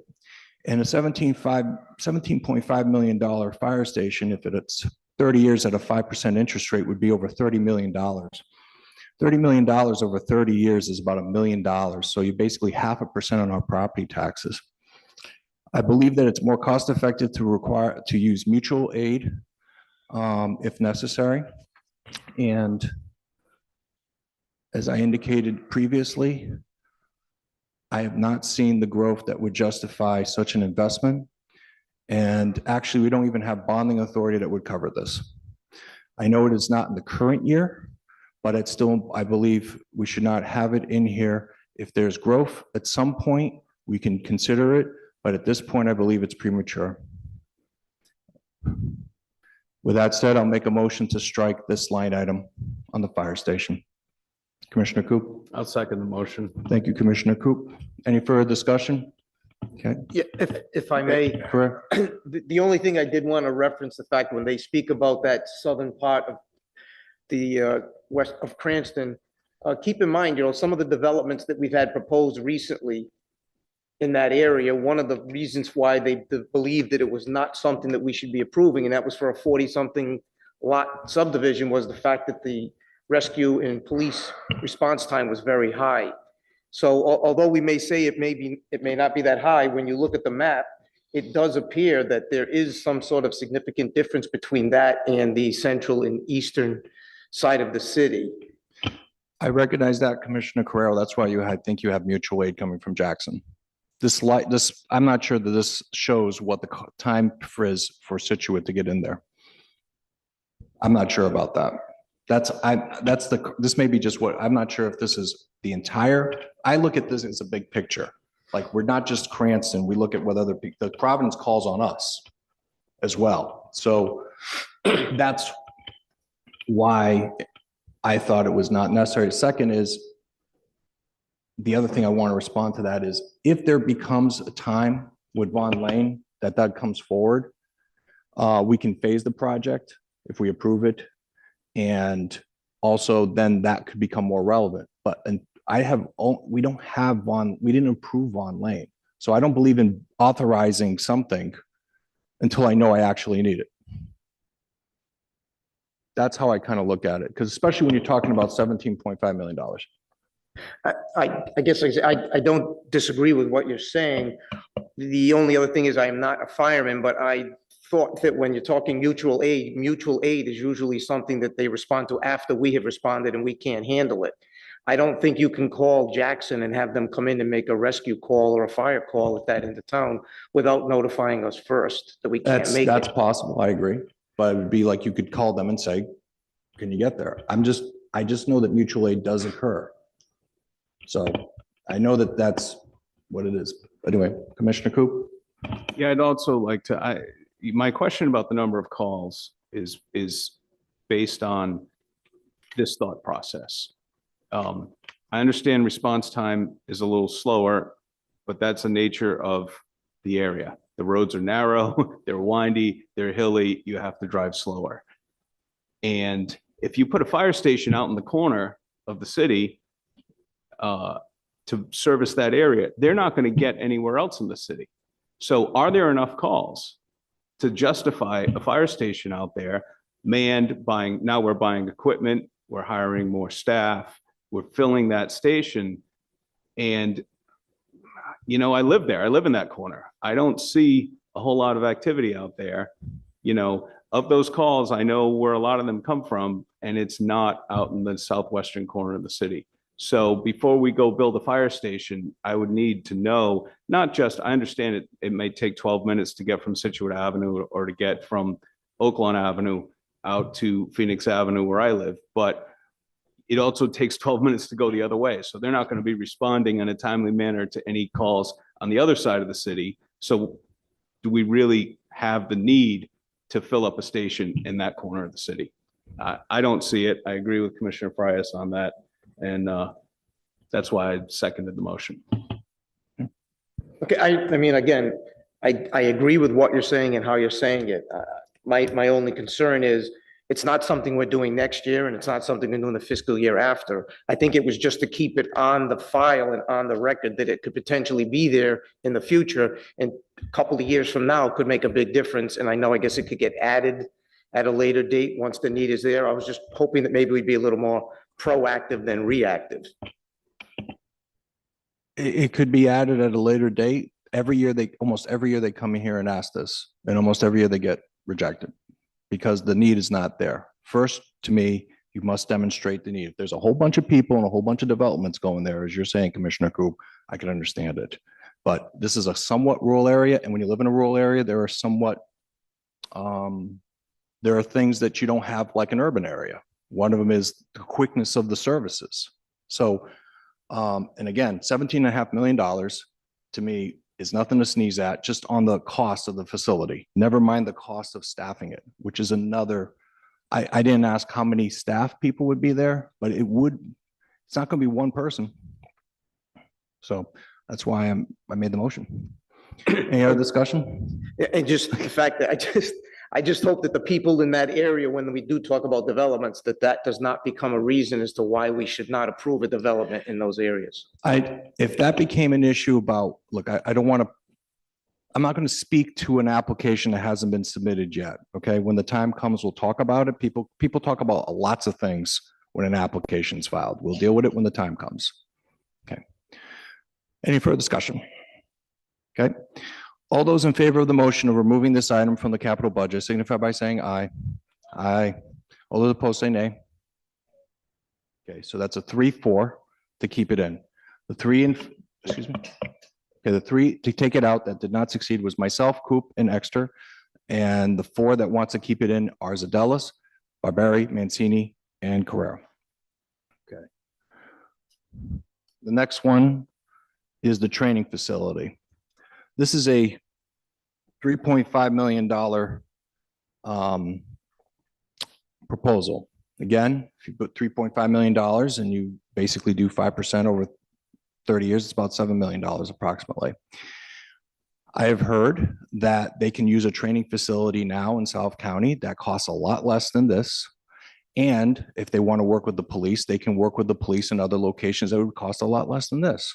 Again, I don't see the necessity of the cost of this training facility. Therefore, I'll make a motion to amend to remove this item from the project, from the list. Is there a second to my motion? Seconded by Commissioner Exeter. Is there any discussion? Seeing none, we'll take a vote. All those in favor of the motion to remove this item signify by saying aye. Aye. All those who say nay? Commissioner Barberi. So now that's a 6-1 vote of myself, Exeter, Coop, Zadellas, Mancini, Carrero in the affirmative, Barberi in the negative. Last one that I have.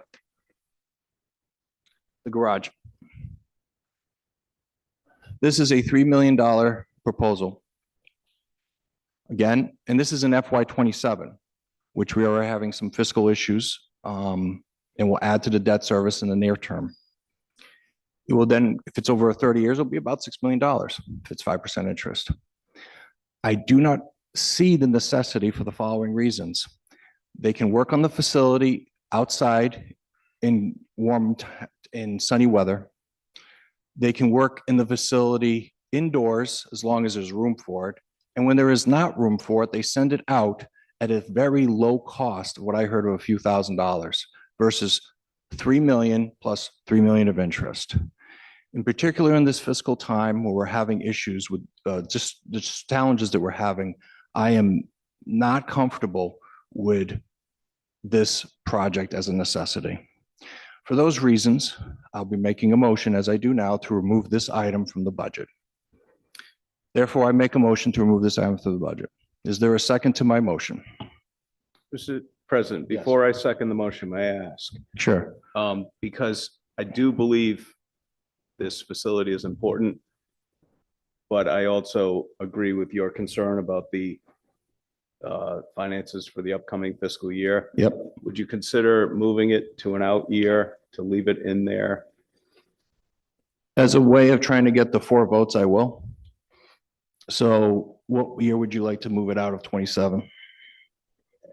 I would say just move it out 1 year and let's see where we are a year from now. All right, I'll make a motion then to, excuse me, Commissioner Zelos? If I may, Yeah. Mr. President. Using the act, if You have the to put the- motion was going to be made. Yeah. Okay, the rule of thumb for architectural and engineering work is 10%. So can I at least make an amendment to what I perceive to be your amendment? Because no matter what, it's going to be a 2-year project. Yeah. It's gonna be, a site is gonna, whether it be a city site. So by moving it out exclusively a year, you're pushing it off to 2 years in all actuality. Yeah. So Well- if I just, offer a friendly amendment, that if we could at least leave 300,000 for design work in FY 26, 27. And if you want to try to reallocate Mm-hmm. 2,700,000, at least it's moving forward. And the reason I say that, it's not a deputy chief anymore, but the original assistant chief and the fire marshal, they are right. You can't even open up the hoods when you're working on engine. And, from someone who has Yeah. a brother-in-law, you may minimize, it only costs us 20X thousand dollars, but you're sending a truck and towing it somewhere in some cases and putting a piece of apparatus from reserve on the line because of a facility. And one of the things I'm just going to try to stress with this budget, Mr. Correo spoke of the condition of the city buildings. Yep. That's from, I hate to say it, years of neglect and in some of our decisions. Mm-hmm. What we're going to do is further said neglect. And if we could have any savings in trying to repair buildings, all we're going to do is another year or 2 years worth of decay on buildings. Yeah. So that I would offer, be a preemptive amendment to Mr. Coop's amendment. So it would be like 300,000 and 27 and 2.7 and 28. Is that what you suggest? 2,700,000. And one other thing, if I may, Mr. President, Yeah. with that first 300,000, we can refine the 2.7 million. Okay. I know it's kind of awkward how we just did that, but does anyone else have anything to say before we go? Okay. All right. Mr. Coop, what do you think of that?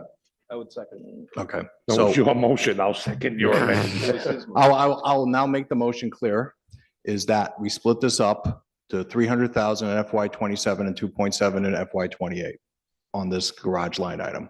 Okay? I'll second that, Mr. President. Okay, seconded by Commissioner Coop. Any further discussion? Okay, all those in favor of the motion, please signify by saying aye. Aye. All those opposed say nay. It was passes unanimously. Okay.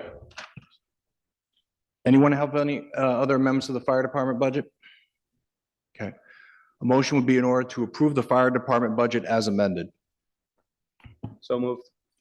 Made by Commissioner Coop, fire department budget as amendment. Second by Commissioner Carrero. All those in favor signify by saying aye. Aye.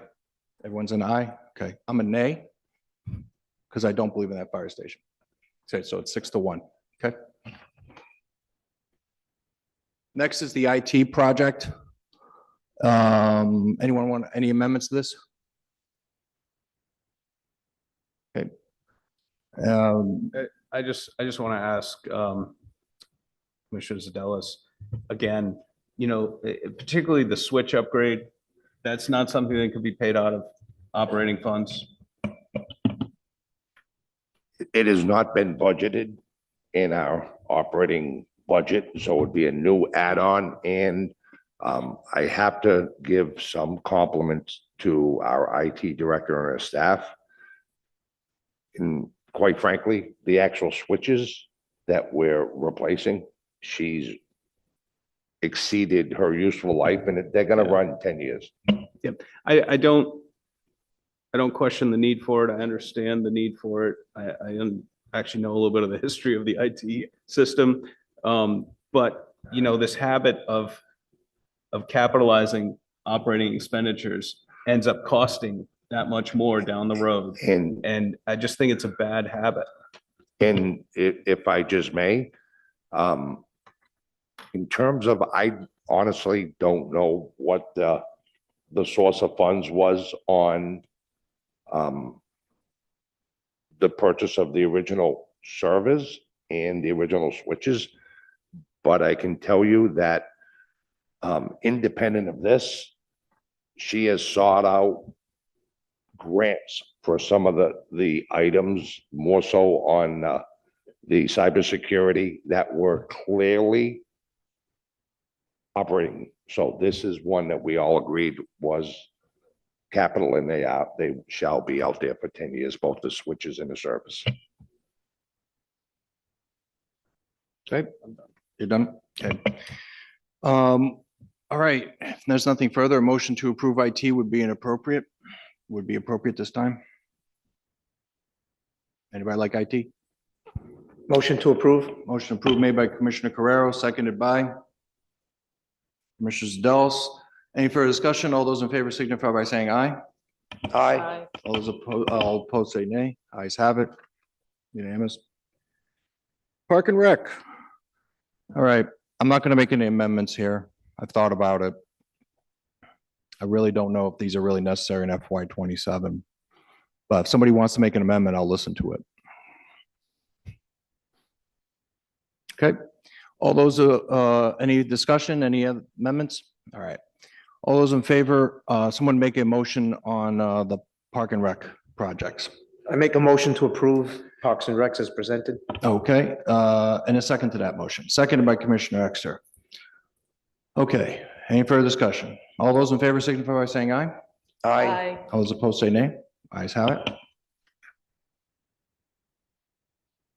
Libraries. Because it's 0 for FY '27, I'll make the motion to approve. Second by Commissioner Coop. Any further discussion? All those in favor signify by saying aye. Okay. Open space is nothing. Okay. So then the last order of business is basically to approve the capital budget as we have just amendment. Do I have a motion to approve the capital budget as amended? Motion by Zadelis, seconded by Carrero. Any discussion? All those in favor signify by saying aye. All those opposed say nay. Ayes have it. Thank you very much. And thank you all directors who came here, and sorry it took you longer than we expected at 8:30. All right. Now for the rest of you, we will now begin the rest of our program. For the, does the staff want people, we will now have a 5-minute break and we will be back at 20 of 9. Okay, this is a 5 minutes. Thank you.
All right, we're back on.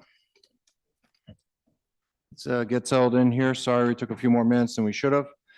Next, we have completed the capital budget. Okay, next on the agenda is subdivision and land development projects. Ridgewood Road. Is the applicant here and wishes to be heard on this matter? Are you calling the meeting out of order? What'd you say? Isn't Lakeview Development first? Lake Street Villa has already been continued. Right, but this is And what I have next on the agenda is Ridgewood Road. Lakeview Development is not next? Right, so Lake Street was continued. Next I have on my agenda is Ridgewood, and then next is Lakeview Development. Do you have something different on your agenda?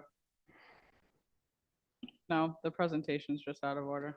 Okay, we'll take care of that. Okay, Mr. Murray, you can go ahead and proceed. Yes, good evening, members of the Planning Commission. I have both applications, so it doesn't matter to me, but you have Ridgewood Road ready to go, that's fine. This, for the record, Robert Murray, 21 Garden City Drive in Cranston. I represent the owner and applicant of the subject parcel, Ronald Rossi, who's here this evening. This is a straightforward one-lot subdivision proposal. With me this evening is Jason Clough from Dupree Engineering, who will be offering testimony. And between himself and my presentation, Mr. Rossi will be available to clarify any questions. His daughter, Rebecca, is with us this evening, who's is the intended recipient of the lot to be created if the Planning Commission approves this subdivision. This property is lot 108 on Assessors Plat 22. I just want to put on the record, members of the commission are familiar with this lot. At the southeast end of the property, there's about a 61-acre parcel. You've spent many hours in this setting reviewing the Natick Solar project. This proposed house is substantially away from that project. It will not, the solar project won't impact this house, and this house won't impact the solar project in any way. But I just want to put on the record that it is the same lot. There was a preview of this application at one point at a public hearing on the Natick Solar where there were questions raised about some of the prep work that Mr. Rossi did in terms of wetlands and with DEM for the septic system. But when we were discussing Natick Solar at those points, this application had not yet been submitted. It is now ready for submission, and it was submitted, and we're hoping tonight that you review this under your unified development regulations. There's one small aspect of this that requires zoning relief. As the map will unfold and Jason will talk about, this lot, which goes from Natick Avenue all the way up to Ridgewood Road, has only 50 feet of frontage on Ridgewood Road. And that is where the intended house lot is to be created. This is in an A80 zone. The normal required street frontage is 200 feet. So we're asking for relief to recognize the 50 feet of existing frontage. With that, Mr. Chairman, I'm going to ask Jason to come up. I do have his resume just for the benefit of the commission. If, with your permission, I'd just like to pass it out just so you have his biography.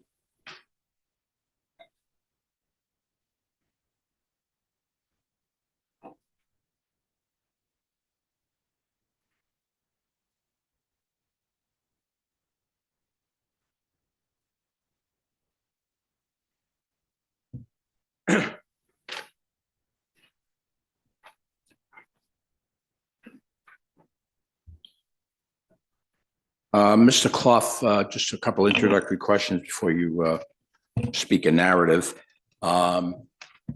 You're with DePreet Engineering, correct? Yes, that's correct. And you're a Rhode Island professional engineer? Yes, And your office was involved, and you specifically, in the preparation of the plans that have been submitted to the Planning Commission tonight for this subdivision. yes, You're familiar with the subject property yes, and the surrounding area?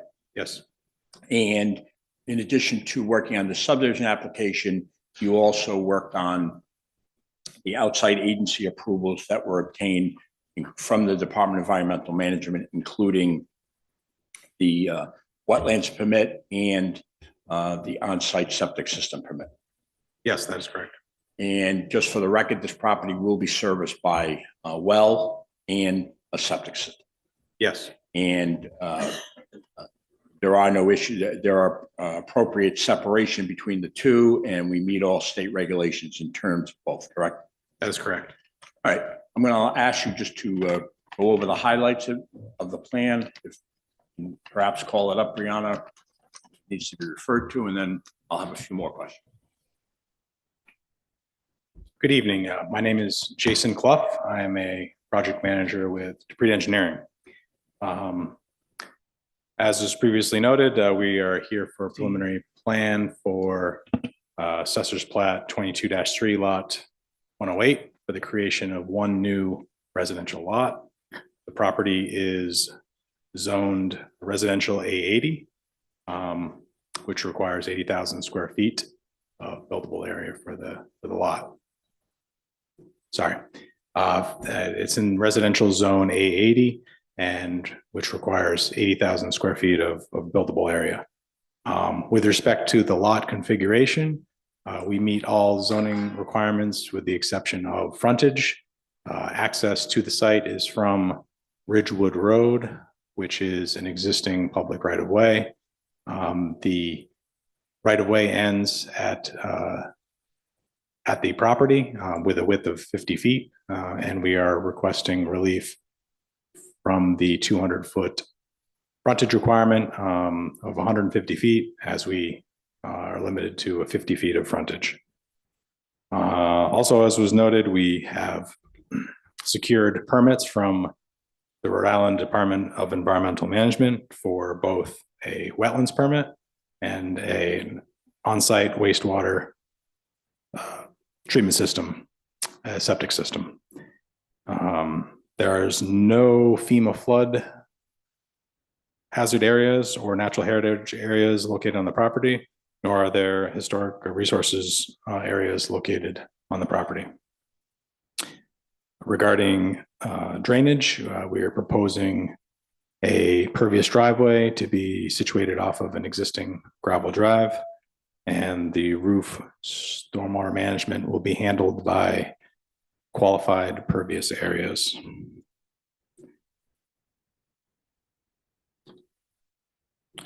And again, as noted, the only relief that is being requested is for the 50 feet of frontage that exists on the property where 200 feet is required. At this time, if there are any questions, I'd be happy to answer. Let me just, with your permission, Mr. Chairman, let me just follow up.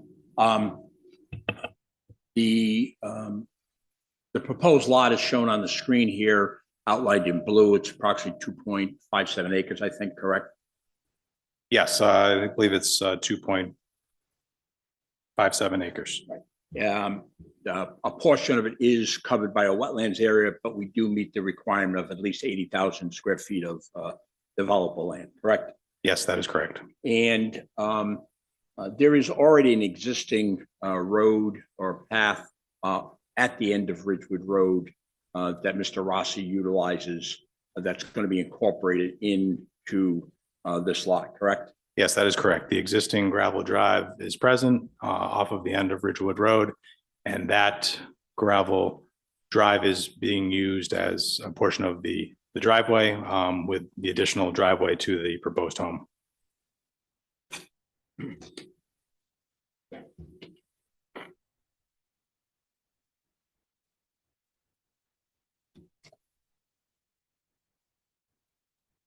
Chairman, I have no other questions for Clough. I don't know if anyone on the board do. I Okay, any questions for the applicant here? Commissioner Carrero? I have a couple of quick questions.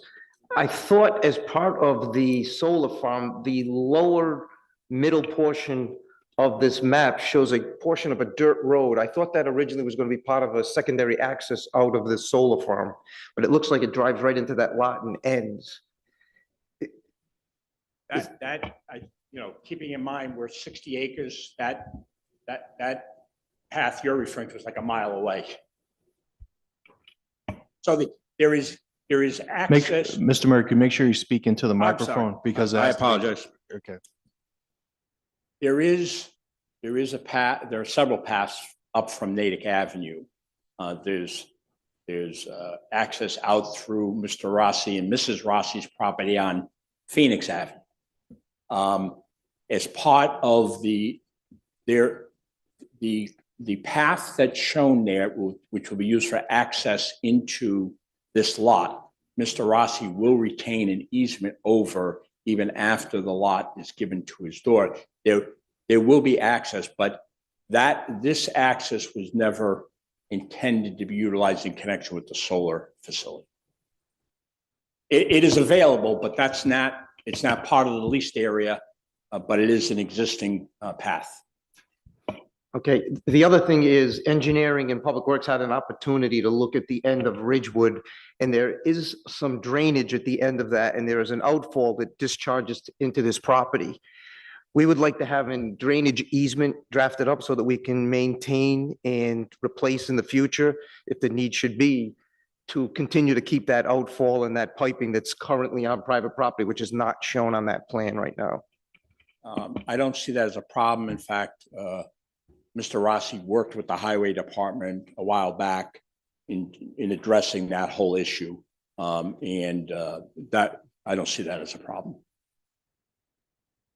So there will be a drainage easement drafted for the Sure. whatever outfall comes on there. Will that be done before he comes in for a building permit? Absolutely. Thank you. Any other questions for the applicant? I have a couple questions. I think you kind of answered it, but I'm going to use it in I call my layman's terms. This project, the stormwater issue, does it have how this project is going to have any impact on the remainder of the property, the water from it? Just, it may not. If it doesn't, I understand, but could you explain why it will not? Sure. Drainage for the proposed residential lot is handled with, for the driveway is pervious. So with the pervious driveway, it's basically handling itself like a lawn area would. And for the roof area, we have utilized qualified pervious areas, which are reserved natural areas that were shown on the plans that were permitted through DEM, through wetlands. So the roof downspouts and roof leaders are directed towards those qualified pervious areas, and then which is located within the buffer areas, and then from there, the stormwater flows to the large wetland areas that are located on the property. So the impacts have been mitigated with pervious surfaces and with qualified pervious areas. Okay. Next question is potentially for your attorney. I don't know the length, but as you may recall, Attorney Murray, there is a requirement in our rules about let's call this, that can only be 900 feet. Do you know that if it's more than 900 feet, it's not allowed, or you have to ask for a waiver from us? Is this within 900 feet and does not exceed 900 feet, this cul-de-sac?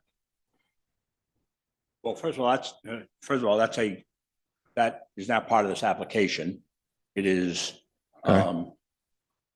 long-standing. It's part of that development when it was approved. I can't speak to the length of. I don't know if I know the length of Ridgewood Road, but we are at the terminus of the road right now, and we would be impaired if we weren't allowed to have access out there, in my opinion. Okay. Good. I just wanted to ask because it's in the regulations, so it just occurred to me when I looked at the thing. And I don't think you asked for a waiver, so that's why I was asking. So you don't think you need one, I guess. All right, those are my questions. Any other questions from my colleagues for the applicant? Okay. Thank you, Mr. Murray. Yeah, just in closing, Mr. Rossi is available to answer any questions, but, the burden on us with respect to the zoning relief that needs to be granted first. Obviously, he has no other frontage on Ridgewood Road. It would amount to more than a mere inconvenience for someone to suggest that access to this new lot should be all the way down to Natick Avenue to require this house to be serviced by a driveway all the way down to Natick Avenue. He has not given away any portions of the property. That's the only frontage he ever had. The relief that's being sought here is certainly the least relief necessary, and it's the only relief necessary to achieve the objective of developing this as a single-family lot. I'll reiterate again for the record, we would have no objection in granting the city an appropriate drainage easement, which I will review with Mr. Correa and Mr. Marcella, and be happy to answer any other questions. Anything further for Mr. Murray before we go to public comment? Thank you, Mr. Murray. I think we'll now move to public comment. Is there anyone here in the audience that'd like to make public comment on this application? Please come forward and state your name and address.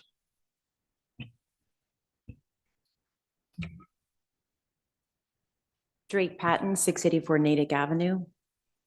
Good evening, commissioners. I'm sorry to stand in front of you yet again. I'm here to address Ron Rossi's request for subdivision and relief in order to add a new house to his property, which would be referred to as Lot 1081. As co-leader of the group that opposed Natick Solar on the same existing lot, which is Lot 108, in our residential neighborhood, I am here tonight representing our shared opposition to this request. Over nearly 8 years with this project, we have documented several concerns regarding Mr. Rossi's long-term plan to not only place a commercial solar project in our residential neighborhood, but to also double dip by simultaneously claiming his right to also use the same land for housing. The question for you tonight is, how can a subdivision be made to a lot that is also already and formally tied to being the quote project area unquote for the forthcoming commercial solar project already approved by this commission for the same site?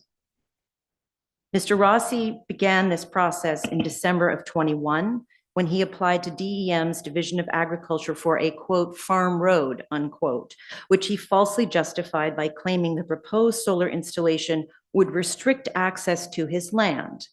This was blatantly false since access was guaranteed in his lease with Revity Energy and in plans that you approved here at the commission.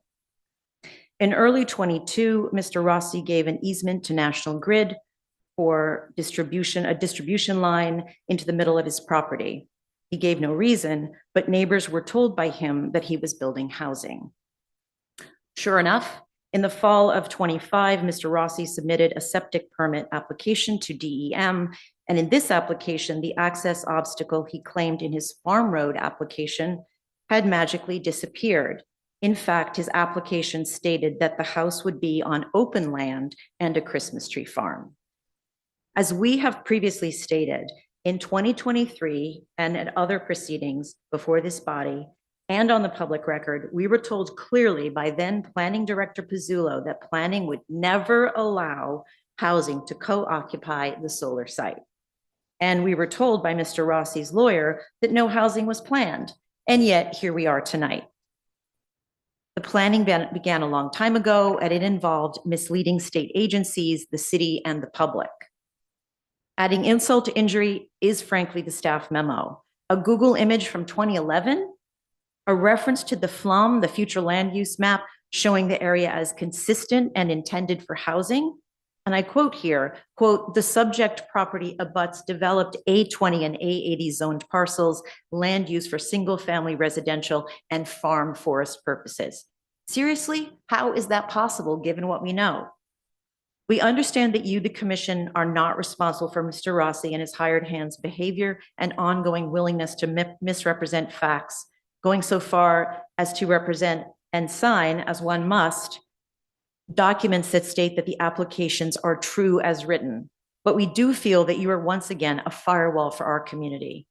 Why should Mr. Rossi be allowed to not only retain a use that is not allowed by zoning, his construction business, a farm zoning for his other business, his tree farm, be allowed to permanently destroy 30 acres of forest through clear cutting and blasting for commercial power generation, and then claim a hardship for a house he wants to build on that same lot? More importantly, and I will restate this question before I end, how can a subdivision be made to a lot that is also already and formally tied to being the project area for a forthcoming commercial solar project already approved by this commission for the same lot? We maintain that if granted, this subdivision will in fact change the Natick Solar project. Both the lease and the quote project area unquote and associated calculations made and presented to you have been based on the existing lots that Mr. Rossi owns. We will be watching carefully how this is managed by planning and by this commission as the project moves forward. Thank you. I am submitting this for the record. Is there anyone else who would like to make public comment who is here in this room on this application? Not, okay. I see no one here. Is there anyone online that would like public comment on this application? There's no public comment online. All right, thank you. All right. We will hear from the applicant. You have anything to say before we ask for the staff's recommend? I actually forgot to do the staff's whole presentation. I apologize. It's late. Hold on, Bob, why don't we let the staff give their presentation, then you can, if you have any comments, it's probably the best thing. Yeah, I apologize to the staff. I was just thinking like, how do I move this along faster? And I forgot about that. Sorry. We could have moved the budget along faster. Oh, you but- know me. All right. No problem. Thank you. This is an application named Ridgewood Road for a minor subdivision with dimensional relief.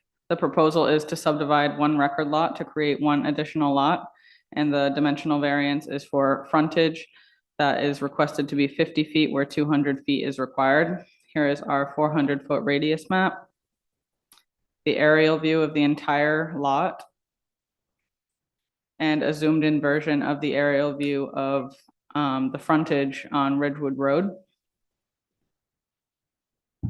Same aerial view here, also shown with zoning and future land use overlaid. A zoomed in screenshot of the existing conditions and similarly the proposed conditions at the same scale. Couple things I pointed out were the existing gravel road and a pervious driveway and the 50-foot frontage on Ridgewood Road. This is a street view of from the cul-de-sac. And the planning analysis finds that this proposal is consistent with the surrounding area. The proposed lot layout matches the existing infrastructure and allows for enough frontage to create safe and adequate local circulation for vehicle traffic access to the proposed single-family dwelling. The new lot will have adequate physical and permanent physical access to Ridgewood Road, a public city street. While the lot frontage would remain non-conforming, the proposal would overall create a lot that is more conforming to the zoning ordinance and more consistent with the surrounding residential lots.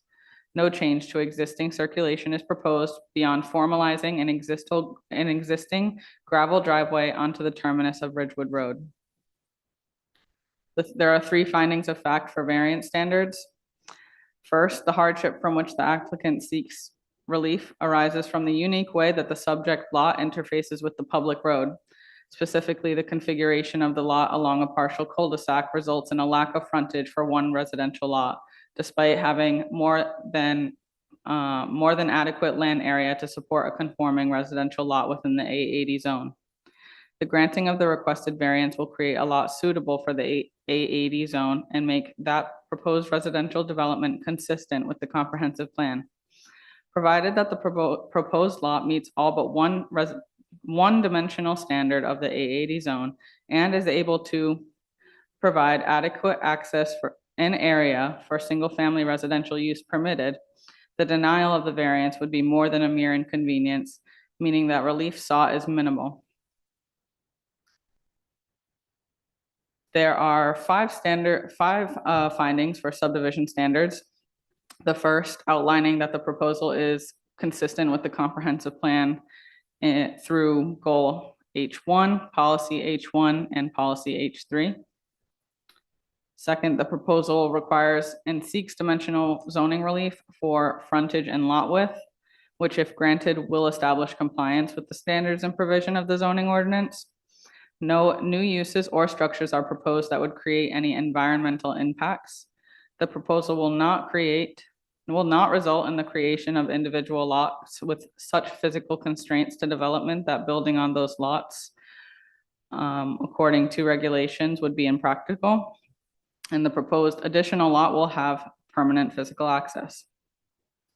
Overall, staff finds this proposal generally consistent with, I would like to state that the staff finds this proposal consistent with the comprehensive plan, the zoning ordinance, and the standards of the required findings of fact, and the subdivision and land development regulations. Staff therefore recommends that the City Plan Commission adopt the findings of fact documented above and approve the Unified Development Review of this subdivision. The variances include the proposed lot shall be granted zoning relief to have 50 feet of frontage in an A80 zone where the minimum frontage required is 200 feet.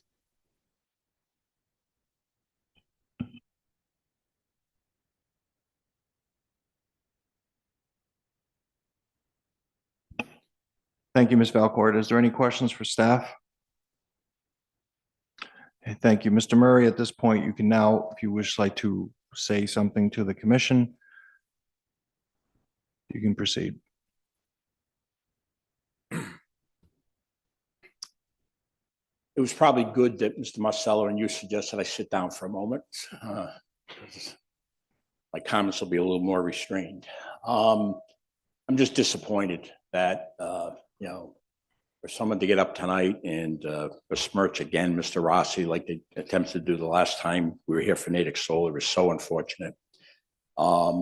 This commission knows that the limits of the Natick Solar project is approximately 23 acres of a 66 acre parcel because there's another lot involved. But lot 108 is about 61 acres. We're talking about 2.57 acres here. The only, this innuendo of, hiding the ball again and all this stuff, it's really unfortunate. The only thing we didn't hear tonight was questioning whether or not, Mr. Rossi's son-in-law is in the military service, and I can say for the record, he just recently, in the last few days, redeployed in a very dangerous world. So I'm surprised we didn't attack his character tonight. This is a straightforward application. I thank you for your time. Mr. Rossi would appreciate your support. He's been very open and transparent on what he's trying to do here. To drag up 7 or 8 years of discussion of the Natick Solar project when this site is so far away from it, and there is absolutely nothing wrong with this commission approving this small lot subdivision for Mr. Rossi's daughter's house. It is not inconsistent with the plans for the Natick Solar. It will not impede that project in any way. The approval that you granted for that still stands and will be able to be effectuated as anticipated, regardless of this house being built. So thank you for your time. Any follow-up questions from Mr. Murray or the applicant? Okay, thank you. The staff recommendation, just if you could, Ms. Valcourt, just put it up on the screen so everyone can see it. This is a Unified Development project, which means Mr. Marcel, we have to make two motions. One motion is to grant that it meets the requirements for zoning relief under the statute. And the second is that it should be, it meets the requirements for a subdivision. Is that correct? Correct. Okay, thank you, Mr. Marcello. Is there any further discussion from my colleagues on this matter, one way or another? Okay, before we vote, I'll just make a quick comment. Whether or not we can approve this project after another one has been approved. In my time here, I've seen sometimes projects, there's like one part of it and there's another phase. I don't see there's anything inherently illegal about this situation. I asked about stormwater and I believe that stormwater from this will not impact the solar farm stormwater issue, only partially because of the distance and secondly of the impervious surface issue that was brought up. On the hardship, I don't think I've ever voted against something dealing with frontage when the lot configuration when there's a lot issue about usable space and et cetera, because I tend to believe there is a hardship. I understand the argument that he has a big piece of land and he uses some for solar farms, uses this, but the statutory requirements for a hardship, is it met here? If he wants to subdivide this, I think it does with the frontage because there's some unusable space and therefore the configuration of the lot.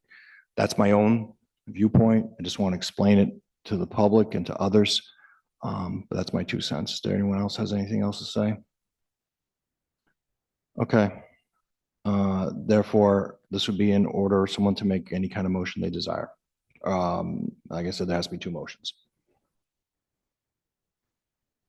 Mr. President, I will, which Whatever, issues- you do the zoning first, and then if that gets approved, we'll do the subdivision with the appropriate conditions. So the condition would go on the With subdivision. yeah, I think that's the more appropriate one. So I'll because make it's a straight. motion first to approve the zoning variance based on the finding of facts expressed by the staff.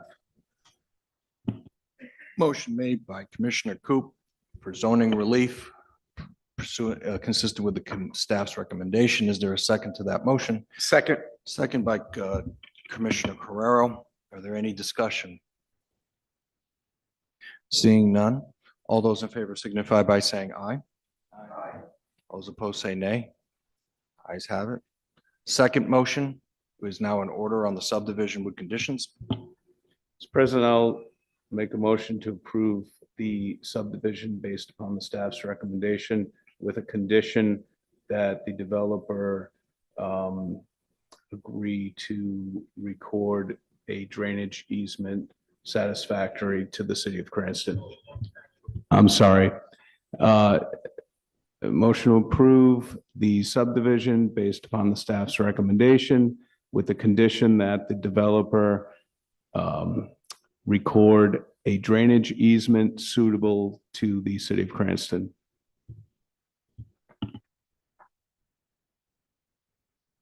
Okay. Is there a second to that motion? Second. Second by Commissioner Carrero. Any discussion? Okay. Seeing none. All those in favor of the motion, please signify by saying aye. Aye. All those opposed say nay. The ayes have it. Okay, thank you, sir. We will now move to Lakeview Development Phase 2.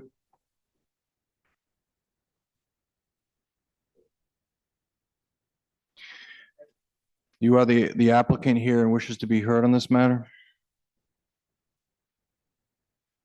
Just have a moment.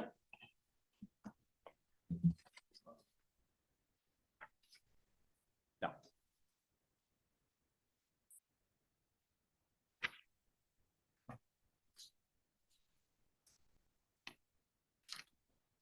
Do you want to give Mr. Ronzio a moment to disengage, or you want to wait? You want to go ahead? He's leaving. He's not here to record you, right? Not this application. No. So you just go right ahead. You don't care, right? No, I just didn't know if you wanted him to be moving around while we're doing this. I can pay attention Okay. when people are making noise. He's like a mouse anyway. Thank you.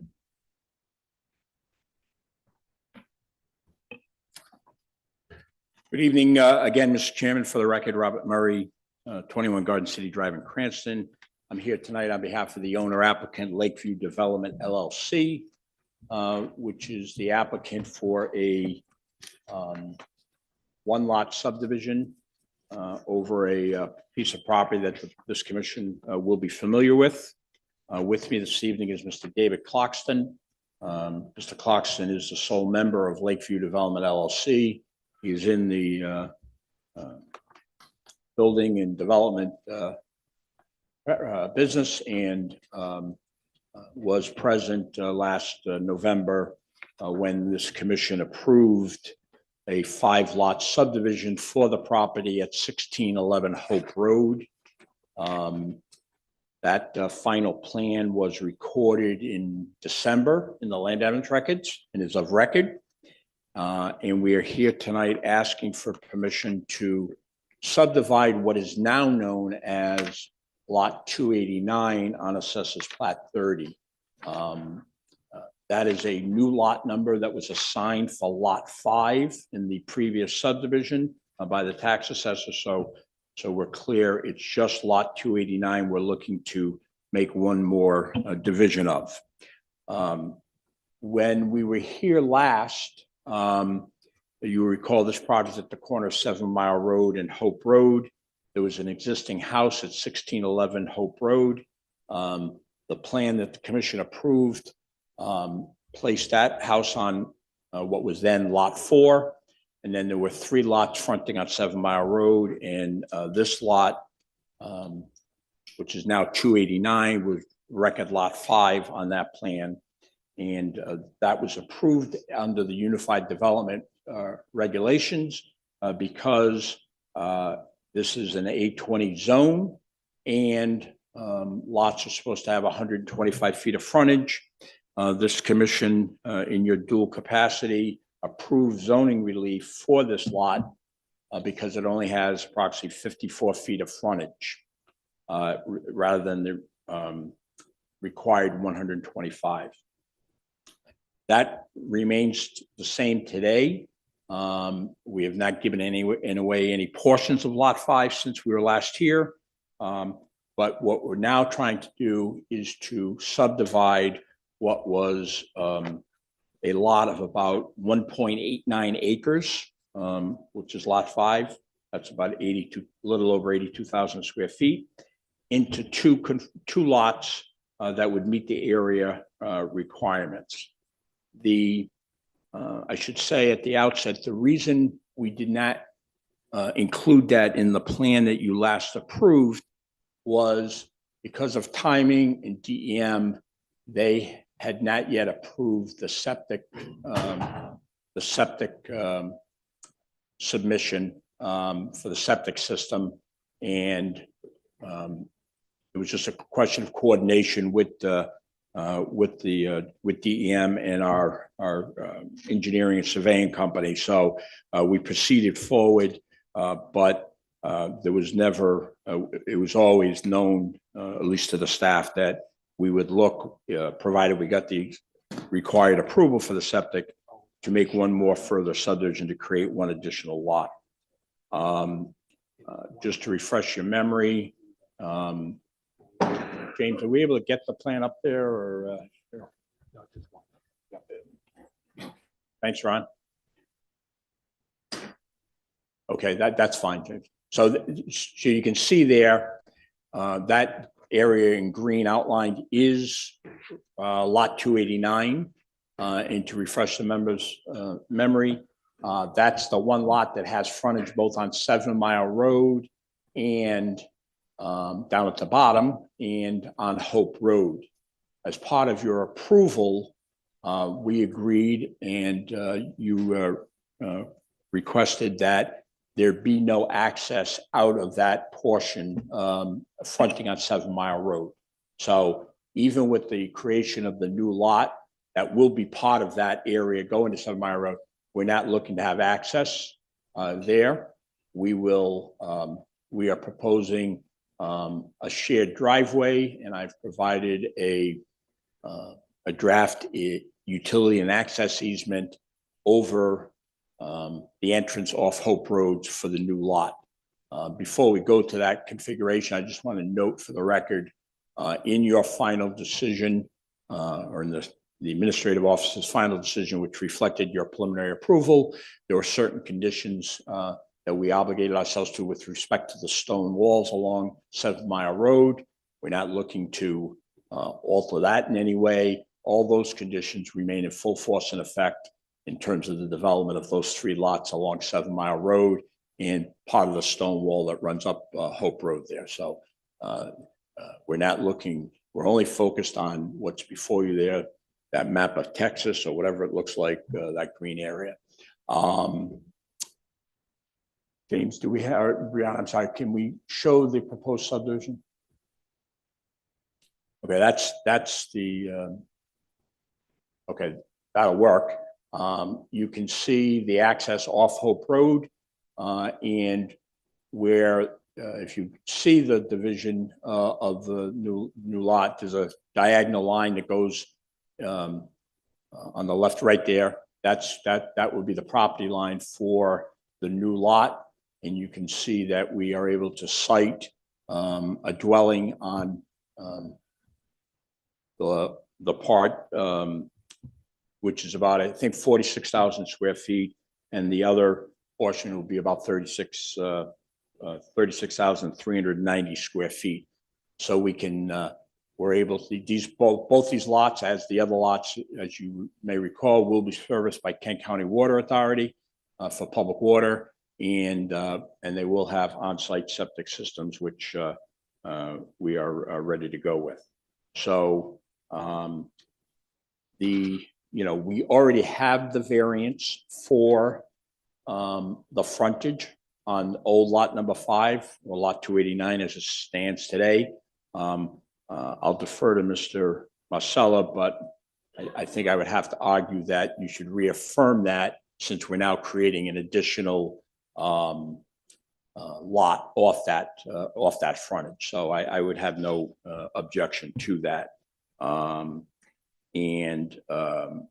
If the board approves this, at the final plan, we would coordinate the recording of a utility and access easement over that entrance road to the new house that's in the middle of the property on the screen before you.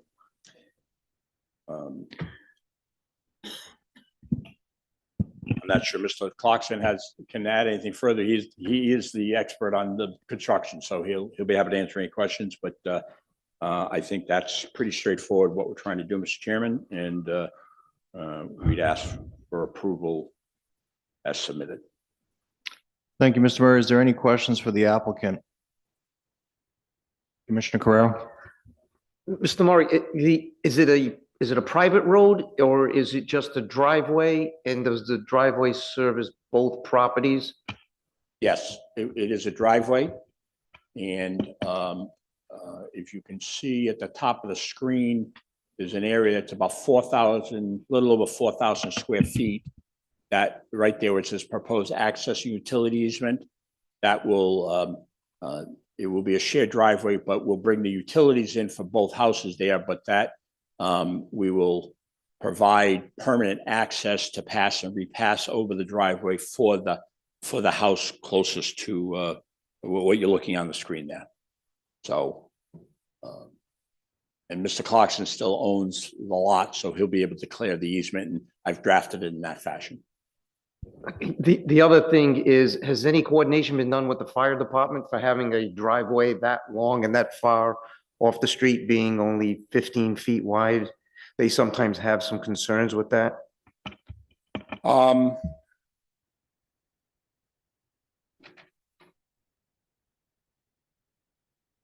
Bear with me one moment.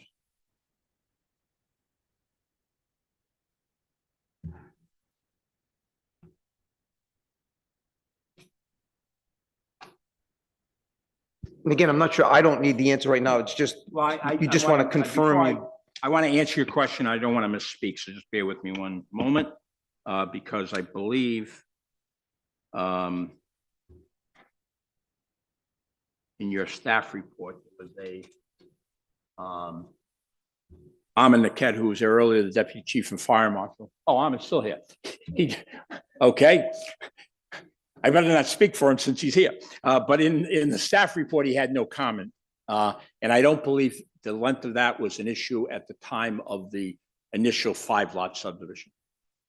So we'll be able to provide not only access, but I don't think there'll be a problem with a vehicle getting in there or servicing either of those houses. Okay, thank you. Any other questions for the applicant? All right, Mr. Murray, I just have a couple of questions related to that driveway. Shared driveways look unusual to me, as you would understand, in a suburban setting. But with that said, who owns the driveway? Is it owned by both of them? Is there going to be some sort of easement? I'm just trying to understand how this would work. Okay. Can we back it out a little bit? Okay. There we go. Okay, right now, lot 5, which is the entire thing going from 7 Mile Road all the way up to the top of the screen to Hope Road and to the left side of the screen. That is lot 5 on the subdivision you approved. It is owned by Lakeview Development. Ultimately, if approved, both lots will be developed. The owner of the house on this end, okay, when they acquire that from Mr. Clarkston, it will be subject to an easement that he will have already granted to the owner or retained for the other house that's in the middle of the screen there. So it will be on the property belonging to the house on the left, but the house in the middle will have rights to cross over the shared driveway. Okay, thank you. Second is the width of the driveway, as I believe Commissioner Carrero said, is 15 feet wide. There could be a possibility, I assume, of two cars one car trying to get out, one car trying to come in from these two neighbors. Do you believe, especially if you have one of those like big SUV kind of things, like you really think 15 feet is like wide enough for like these two cars to pass each other if that were to occur? I know this is like, if you buy the lot, you kind of know what you're getting, but still, I'm just trying to understand is it going to be problematic? I just have a moment. Yep.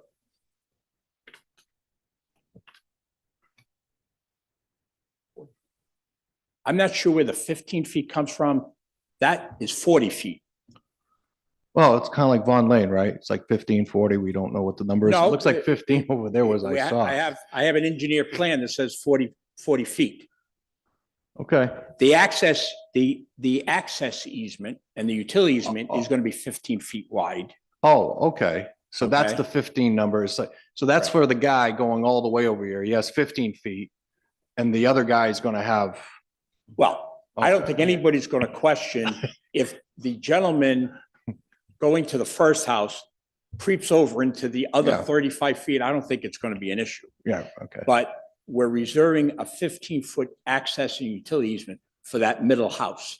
But that area there is 40 feet wide. Okay, I understand now. As evidenced by the fact that the opening is 53.74. Okay. So Mr. Carrero and I both looked at the wrong number. Okay, thank you. Is there any other questions? All right, thank you, Mr. Murray. We'll have the staff recommendation and then we'll do public comment. Thank you. This is the Lakeview Development number 2 property off of Hope Road in the A20 zone, where the proposal is to subdivide 1 record lot and create 1 additional and a dimensional variance for the frontage being 54 feet. This is our 400-foot radius map. This is still what the tax assessor map looks like. Here's the aerial view. And I kind of carved out the lot that we are here for today. That same shape, this is the subject lot for this application today. And that same carved out subject lot, just facing a different way in the aerial view, and it's transitioned to the existing conditions plan. Here you can see lot 289 is designated out of this larger lot, which is already approved. So this is the existing condition, and the proposed condition I have outlined, but here it is a little more zoomed in with a subdivision for one additional lot. I did take screenshots a little more zoomed in if we want to go back to these at all. And here are the street views off of Hope Road.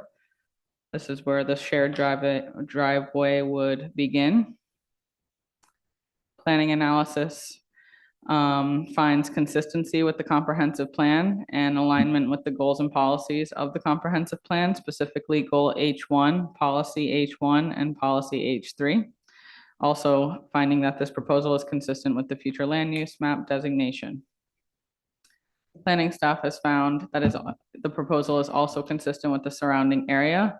The lot layouts match the existing infrastructure and allow for enough frontage to create a driveway for development in line with the surrounding area that is primarily residential in nature. While the lot width would remain non-conforming, the proposal would overall create lots that are more conforming with the zoning ordinance and more consistent with the surrounding A20 lots. No changes to existing circulation are proposed beyond connecting two driveways onto Hope Road. The existing lot has adequate frontage and width to provide driveway access to both subject lots. Provided that the proposed lots meet all but one dimensional standard of the A20 zone and are able to provide adequate access and area for single-family residential uses permitted in the zone, the denial of the variance would be more than a mere inconvenience, meaning that relief sought is minimal.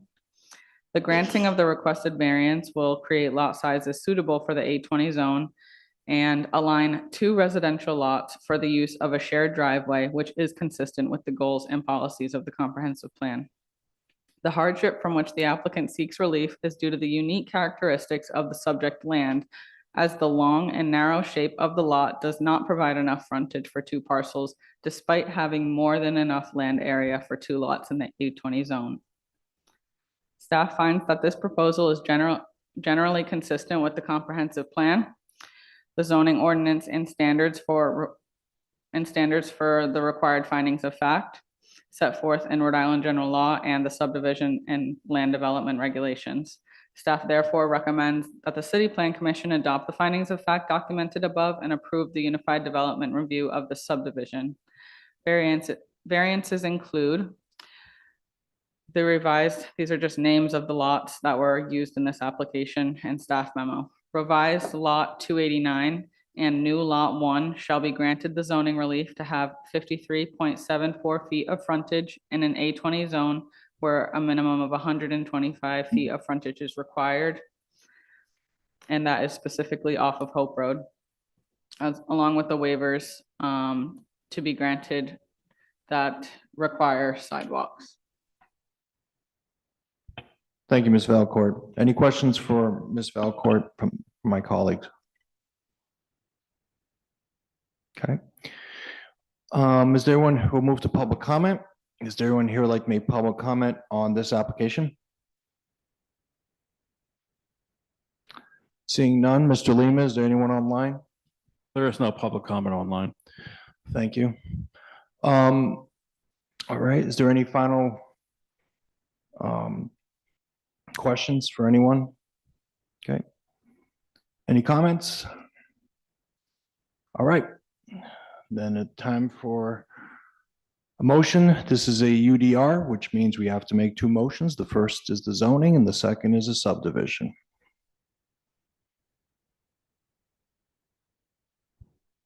I make a motion to approve the recommended variance that's requested. Recommended zoning relief, okay. Pursuant to the findings of fact in the staff recommendation. Is there a second to that motion? Seconded by Commissioner Coop. Any discussion? All those in favor signify by saying aye. Aye. All those opposed say nay. Ayes have it. May I ask a question? Sure. I'm just wondering if we should put on record whether the variance is approved with an access easement specifically. Since it's a variance for 2 lots. Well, I think we can take one vote and there's a utility, when you say access easement, there's a utility easement and then the front, we're giving frontage. Did you want a condition of a driveway or an access easement for the back lot as part of the approval, or? I think that would be a good thing to do because one of the lots would have no frontage if the access. Yeah, no, and I agree. So we would add that condition to the subdivision. Thank you. Yeah, subdivision motion. Subdivision motion? Yep. Okay. All right. Moving on to the subdivision motion. Who wants to make the subdivision motion?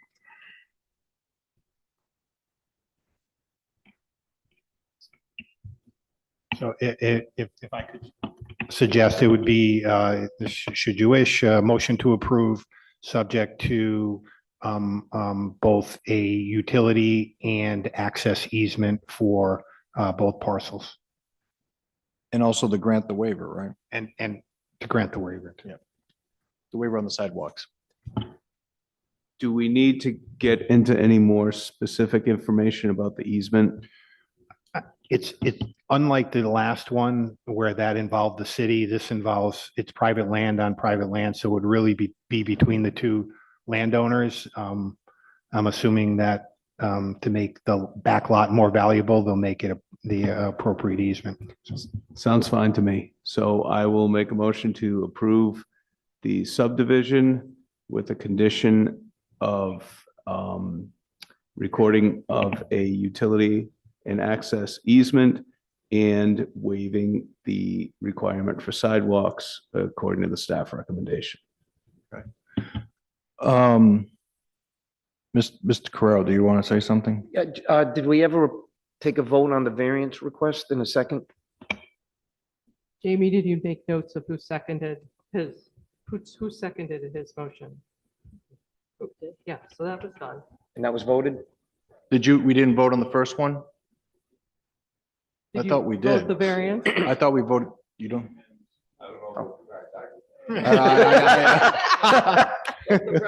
I thought there was an aye. Yeah. Yeah, Okay. Okay, It might have been getting. we have to go to instant replay. that's fine. All right, we approved. Anybody? Mr. Murray, you're a client and you both saw us vote aye on the zoning thing, right? Okay, all right. Okay, so there's a motion for a subdivision approval consistent with the fact findings with a waiver for sidewalks and the recording of a utility access easement. Utility and access. Utility and access easement. Okay, so that was the motion. Is there a second? Second. Second by Commissioner Carrero. Any further discussion? Okay, seeing none. All those in favor signify by saying aye. All those opposed say nay. Ayes have it. Okay. Thank you. Next is Mulligan's Island. Before you come up, Mr. Mancini, Director Ashman asked that the staff be able to make a short presentation, I believe, to explain this process, because Mulligan's Island, of course, is a uniquely zoned area, and because minor modifications are something that we don't see very often. So we'll have them, and then you will come up and make your presentation. So it's not even going to be a full presentation, just a very brief explainer, because I don't know how many people on this commission have actually gone through the MPD process. It's not a process that we've used in a long time. Typically, minor alterations are a thing generally for subdivisions and land developments. Minor alterations would typically be approved administratively, though the MPD, the zone itself, and in the zoning ordinance, like the way the zoning ordinance is written, requires the City Planning Commission to make approvals of any minor alterations, such as this, which is mostly accessory structures. That is all. Okay, thank you, Mr. Brueggemann. Mr. Mancini, you have the floor. Thank you, Mr. Chairman, members of the commission. Good evening, John Mancini on behalf of the applicant and the owner with regards to Mulligan's Island. As you heard from your planning staff, this is a uniquely zoned property. It's one of only, I think, 2 or 3 in the city which are zoned to MPD, which is mixed-use development. And as a result, it's driven by a particular ordinance. And as the ordinance is read, it requires that something that would ordinarily be done administratively would need to be brought to the planning board. And what is proposed here is a minor alteration to the property.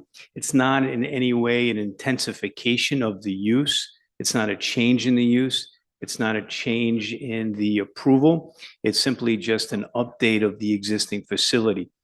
Specifically, what the applicant is seeking to do is to modernize the facility to allow it to further compete in its marketplace. It has committed itself to continue to be a driving range, and in doing so, it requires particular upgrades.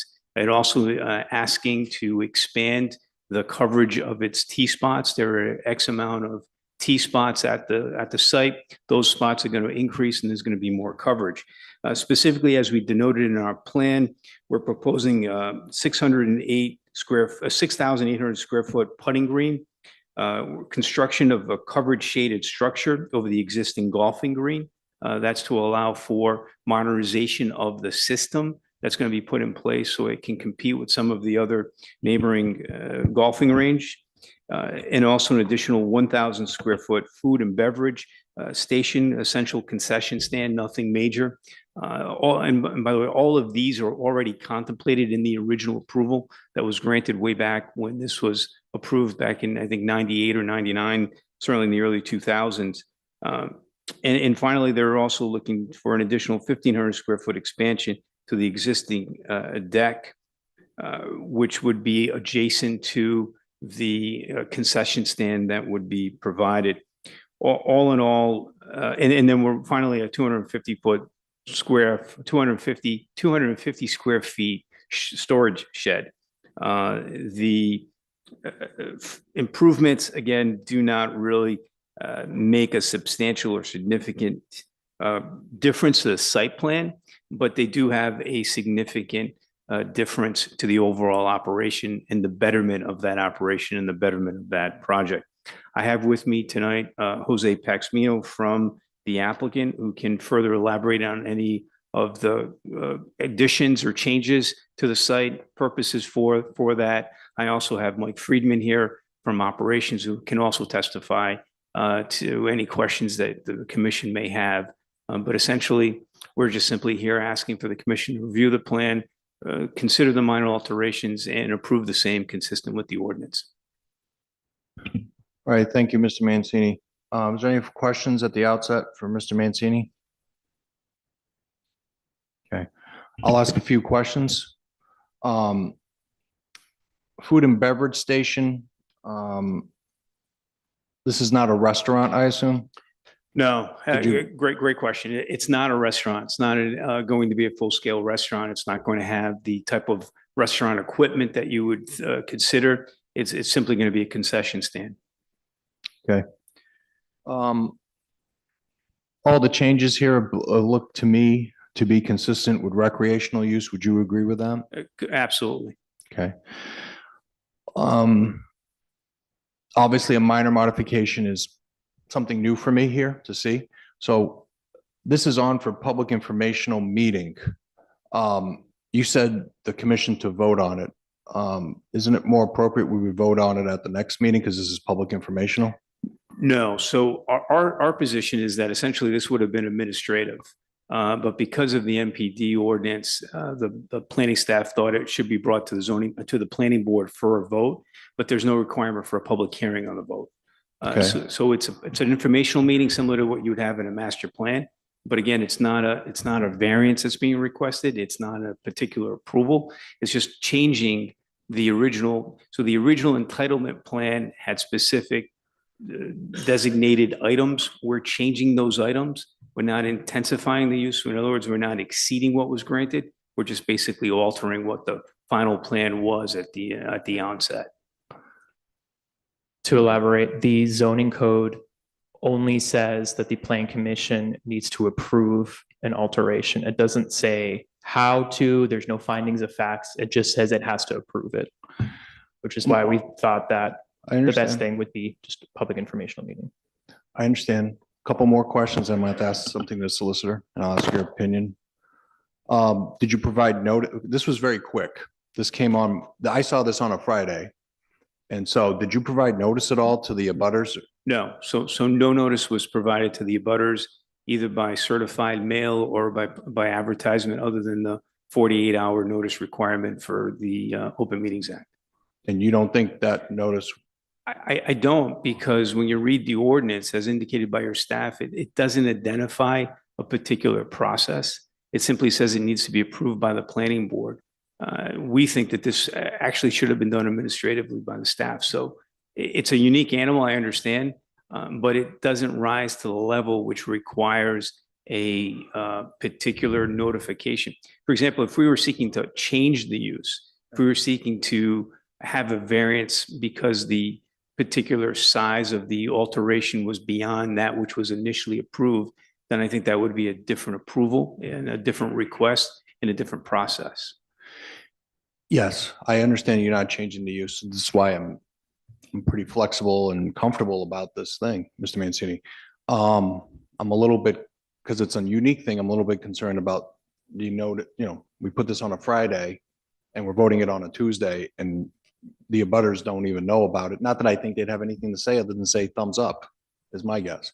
But I want to ask the question. I apologize to put the solicitor on the spot about this, but I'll ask you a two-part question, Mr. Solicitor. Should notice be provided to the abutters here for this? And second, would it be better to continue this to next month so that the abutters at least get a chance to know about this and they can make comment versus just approving it, something being posted on a Friday and being approved on a Tuesday? So is this an MPD, John? It is an MPD. I guess my only concern is the only other MPDs that I've dealt with would be Chapel View. And every time Chapel View wanted to make a change, they came to us for a recommendation and then they went to the city council for, for approval. However, we only saw the major changes. We never saw the minor changes.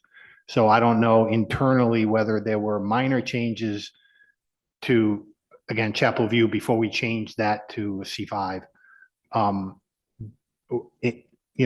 Neither of you were here. Correct. So I only saw major changes come to the planning commission and then it went to the city council.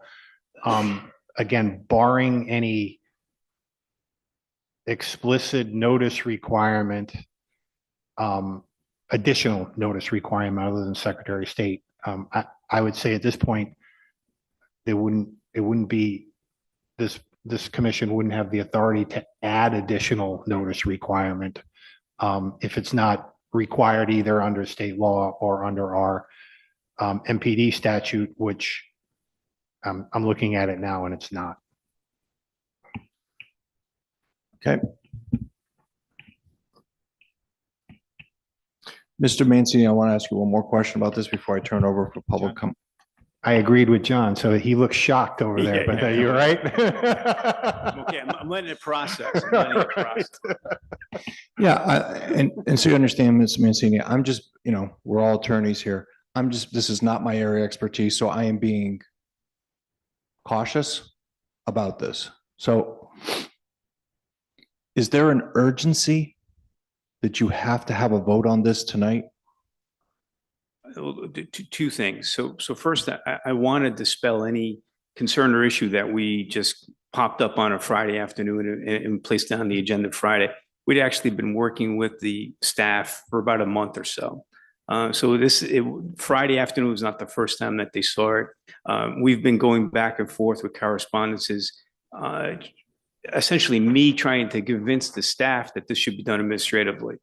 So it's not that this was the first time that anybody saw it, was Friday afternoon. So I understand that the commission saw it probably first time on the agenda, so I can appreciate the surprise to it. But we've been at it for longer than that. Secondly, to address your question, is there an urgency? There is an urgency because frankly, they want to be prepared to open in April, and hopefully the snow by then will be exhausted, and so that they can start their improvements in time for the season. That's the driving factor. And that was one of the impetus for why we tried to convince the planning staff that this was to be done administrative, so that we could be on the ground, ready to go as soon as it was thought out. So, and that was also why we had a frantic phone call on Friday asking if we could be on the agenda today. So I understand the concern. I understand the need to cross Ts and dot Is. But from our perspective, it's a ability to be ready for the season at the start of the season. Okay, one last question then, I think. Because you want to vote on it, I got to ask a couple of questions about this, which is the new facilities you are putting in there. Can you just tell me the height of these facilities? Are they 2-story? Are they 3-story? Are they 1-story? Just a little bit of the details of the facilities, the structures. Absolutely. So all of the structures proposed are all single stories. So there's nothing here that is going to be close to any type of height limitation. The existing canopy is just going to be extended. And the shed storage is going to be your typical 250 square foot shed, nothing exotic about it. And there's no, again, nothing that is going to be out of the norm for a site that size.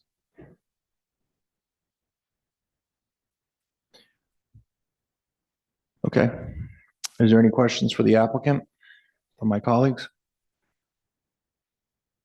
Commissioners, Solicitor Marcel. No, so I just read through the entire MPD statute. So again, as long as, I think you would have to make a finding that there is no significant impact on the surrounding properties or the safe and efficient flow of traffic. John, can you just speak to the fact that this project will not affect traffic flow? Yeah. Obviously it won't, but just so to cover the fact that it's a minor amendment. Yep. Absolutely. And I can ground the comment in the with respect to the plan. So the plan provides a table for parking. And it shows that we're not intensifying the amount of parking. So it's not that the proposed improvements will be such that they would draw more people than what we normally anticipate. The goal is to obviously maintain an existing clientele and also to not lose a clientele to our neighbor who has something similar to what's operating there. Based upon the size of the parking that's going to be accommodated, we don't believe that it's going to intensify traffic in any way. So it shouldn't be, these improvements should not in any way interfere with the public welfare, the public health, and the safety of traffic circulation, both in the site and to the site. I'll ask a question quickly to staff. The staff, I know you put some like on the screen up there, but did you have a memo that went through the requirements for, I don't think you did, like a requirements of the MPD approval for a minor modification? No, we don't have a specific memo for this. Okay. Basically, I can, you want to just read it? It just basically says, following MPD approval, no alterations, subsequent to city council approval, certain alterations may be made without requiring further action of city council. Alterations may be authorized by the planning commission and shall be limited to those which may be defined as minor in nature. Such alterations shall result in little or no significant impact on surrounding properties. or as I would just said, or on the safe and efficient flow of traffic through nearby city roadways.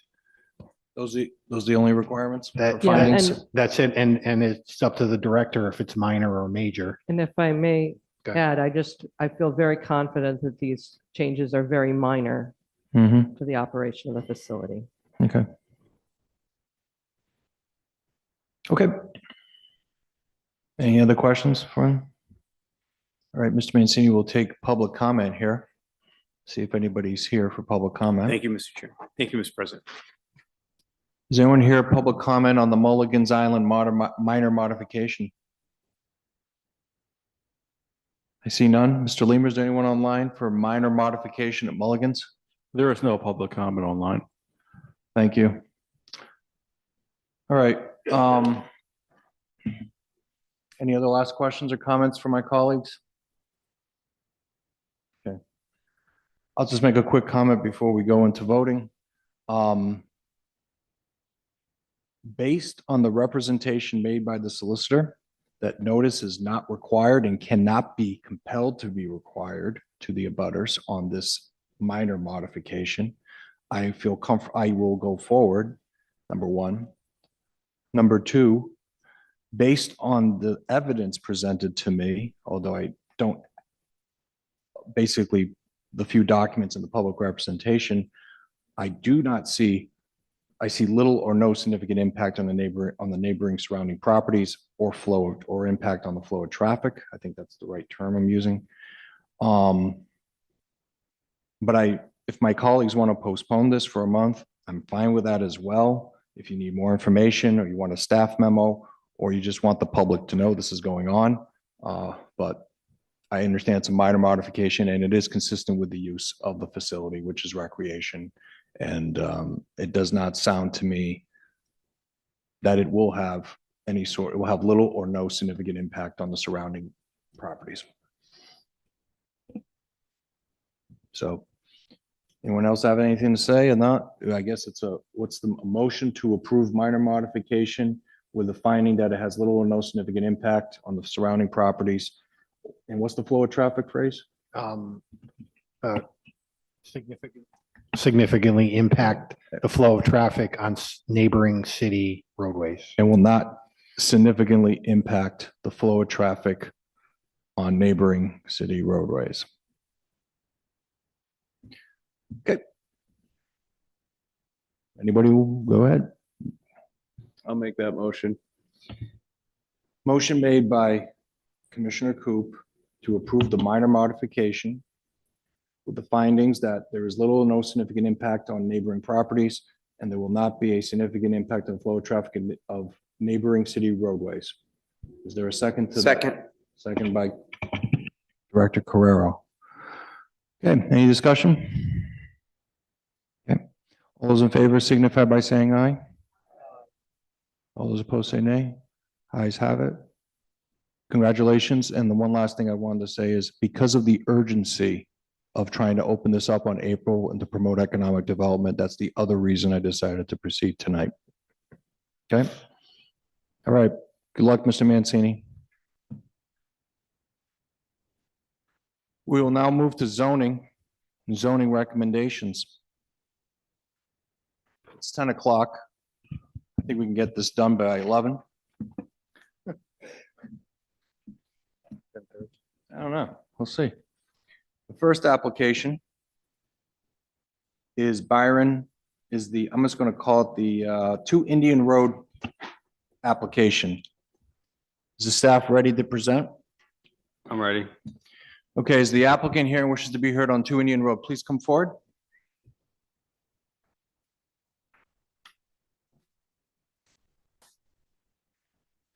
Please state your name. My name is Wayne Kazarian. Thank you, Mr. President, members of the commission. Your address as well? 1157 Narragansett Boulevard. Okay. I appreciate your persistence this evening. So I am the owner of 1157 Narragansett Boulevard, which is adjacent, actually next to this property. It's lot 737. The subject property is lot 2922. It's located at 2 Indian Road, which is a small dead-end street that proceeds literally down from Narragansett Boulevard down a steep slope. I grew up, there's a little bit of history, but I'll be quick. I know it's late. I grew up in this house. I came home from the hospital to 1157 Narragansett Boulevard. 2 Indian Road was owned by the Bishop family. Mrs. Bishop died in 2021. I bought the property just because it was there. If you remember the days, Prince Spaghetti days, every Wednesday we went to Mrs. Bishop's in elementary school to have spaghetti dinners on Wednesdays. Bought the house, didn't have any plans for it. My daughter went ahead and got married, had a child. Another one is due next week. And we are looking to have her live in the house.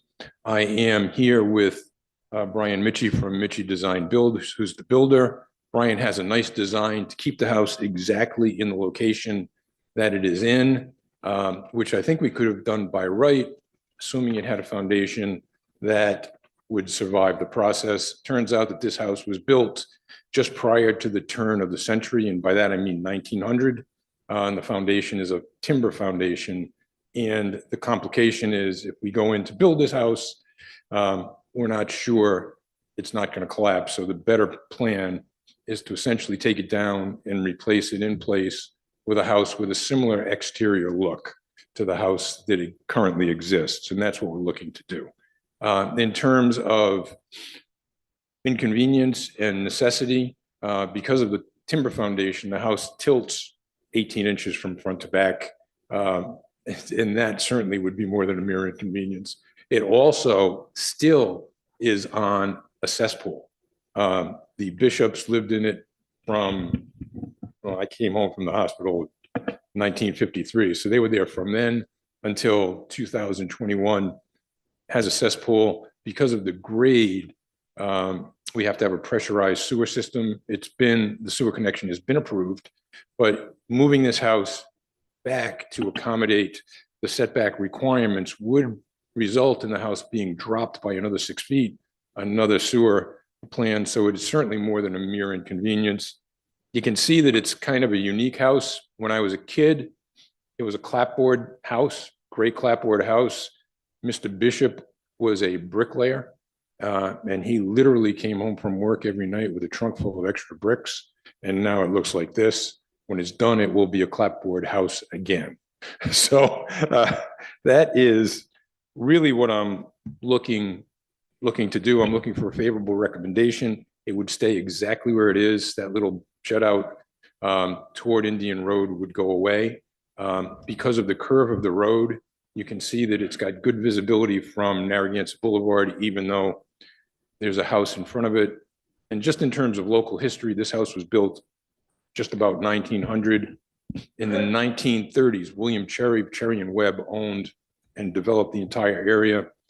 He built my house, which was a toy farm to keep his horses that ran at Narragansett Racetrack and his chickens, to the south of this property. And then to the east of the property, he built a house for his daughter to live in. His daughter's name was Molly. Molly, rumor has it, lived in there for 2 weeks before she left for what was then described as a beatnik style in New York City. And he sold it to his accountant. And that's where I am. So I want to keep it the same. It's an iconic house. It's a great design. And it would be certainly difficult, particularly because of the trapezoidal shape of the lot and the grade elevation, the steep drop, to place it any other way on that property. Thank you, Ms. Kazarian. Is there any questions for Mr. Kazarian? Okay, thank you, Mr. Kazarian. And thanks to the city, Mr. Correo has helped look at Indian Road, and planning director has been great.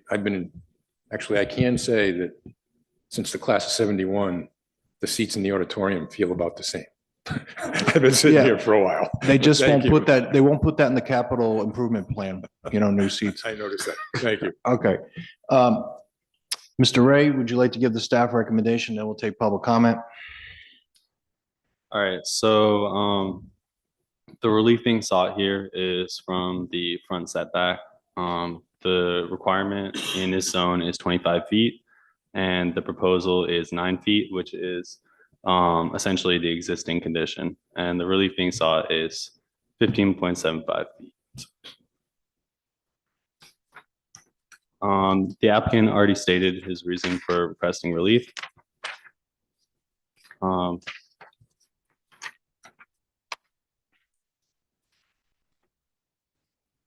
Staff analysis highlighted the unique shape of the lot, which would cause difficulty in complying with B1 setback requirements. Moving the building footprint in any direction would result in setback nonconformity. Given these constraints, the request is consistent with the surrounding neighborhood and the comprehensive plan. Also, to give some context, Indian Road was partially abandoned by the city in April of 1975. The section that remained a public right-of-way is less than 200 feet long and only 20 feet wide. It provides access to only 2 single-family houses.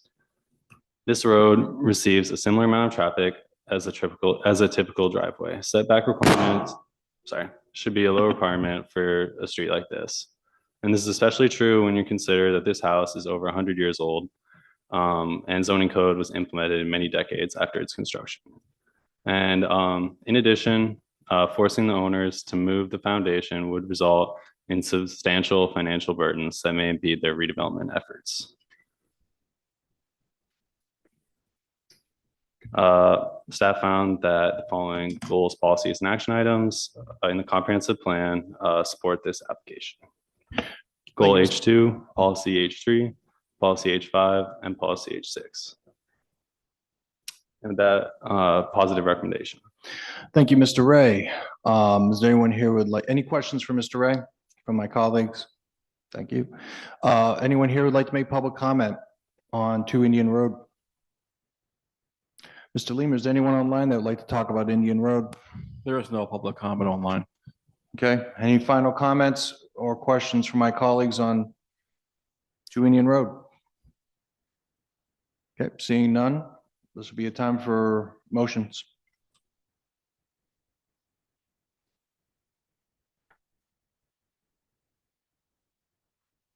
Mr. Barbera, I haven't heard from you tonight making a motion.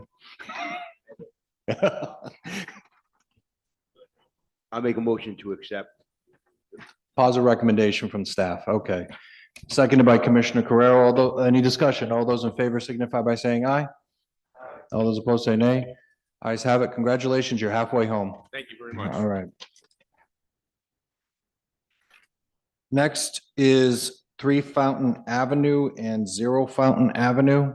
All right, so for this one, they recently requested a continuance with the zoning board of review, so we'll not be covering it today. Okay, so should we make a solicitor, should we make a motion to continue this matter to the April 7th meeting?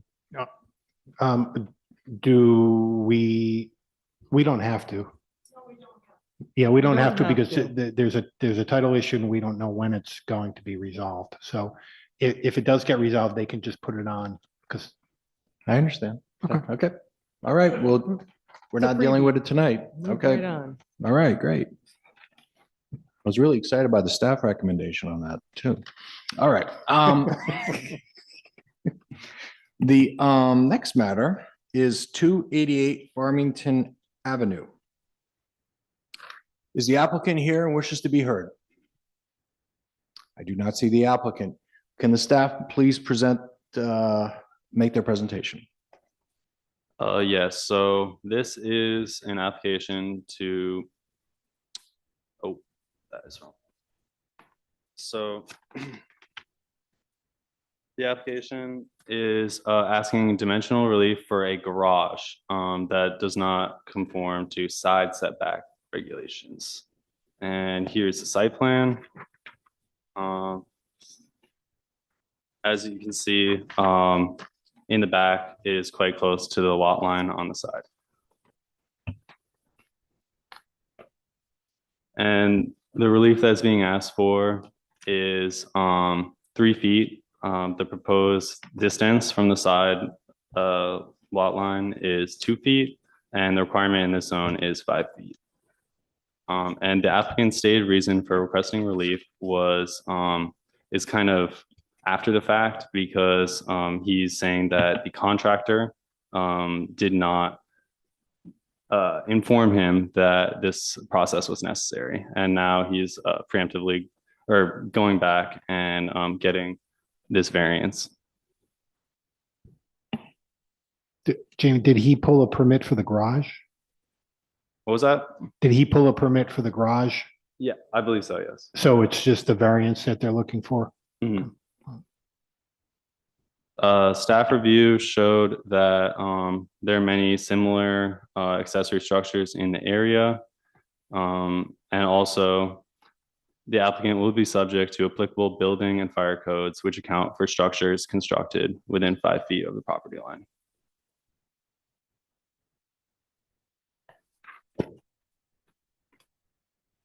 The following policies in the comprehensive plan support the approval of this application: policy H3 and policy H5. And I'd like to also give a positive recommendation to this application. Thank you, Mr. Ray. Is there any questions for Mr. Ray? Okay, we'll go to public comment. Anyone here would like to make public comment on the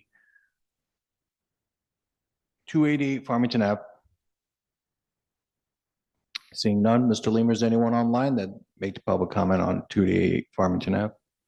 There is no public comment online. Thank you. All right, any last questions for Mr. Ray? Okay.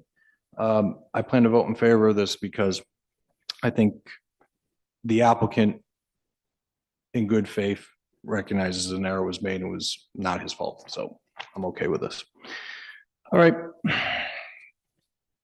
Now would be the time for any motions. Mr. Barberi, Commissioner Barberi. Yeah, we'll do the positive recommendation. Commissioner Barberi makes a motion for a positive recommendation following staff recommendation, seconded by Commissioner Mancini. Any further discussion? Seeing none, all those in favor signify by saying aye. Aye. All those opposed say nay. Ayes have it. Oh, I'm sorry. Mrs. Dallas is a nay. So in the affirmative, Barberi, Mancini, Carrero, Frias, Exeter, Coop. Okay, thank you. Next is 530 Wellington Ave signs. Is the applicant, oh. Is the applicant here and wishes to be heard? Please proceed, Mr. Murray. Very quickly, I represent Can-Am Rhode Island LLC, the owner of the property at 530 Wellington Avenue. You recall this is a subject matter before you as a major land development. This is the old mill development, old mill along Wellington Avenue. You can see from the canyon of Route 95. My client has gone through millions of dollars in renovations to convert the building to self-storage. We're at the point where almost to finish the outside cladding and signage came up.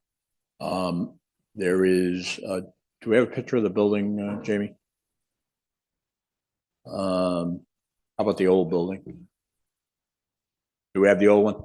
It's not in the presentation. Okay, that's fine. So you're looking south on Wellington Avenue here at the corner. I believe it's Station Street or Clarence. I can't remember the street. Anyway, that's the overall scope of the project. And so the we had to go through extensive remediation, et cetera, and we are ready to get our sign permit.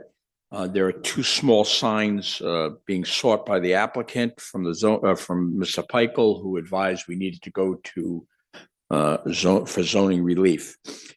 In this M2 zone, an owner or applicant is allowed to have the lesser of 300 square feet of signage or 30% of the street-facing facade. Clearly the 300 would be the applicable number because we have about 650 feet of frontage along Wellington Avenue for this building. So obviously 300 is less than the 30%. What is before you is a recommendation, hopefully for approval to the zoning board for the oval sign which is 45.8 square feet. And if it was 45, we could just do it. But in addition, there is one channel lettering on a front portion of the building that they'd like to install of about 133 square feet. So we're about 175, 178 square feet of signage. But we're asking for 2 wall signs where only 1 wall sign is allowed. But I want to note that within the 300 square feet, the applicant could have 2 freestanding signs, which we're not looking for, and other type signage, as long as we can, monument signs, canopies, et cetera. We're not looking for any of that. This is the limitation of the signage that's being sought from the zoning board, and be happy to answer any questions. Any questions for Mr. Murray on this application? Will I definitely be able to see it from the highway, Mr. Murray?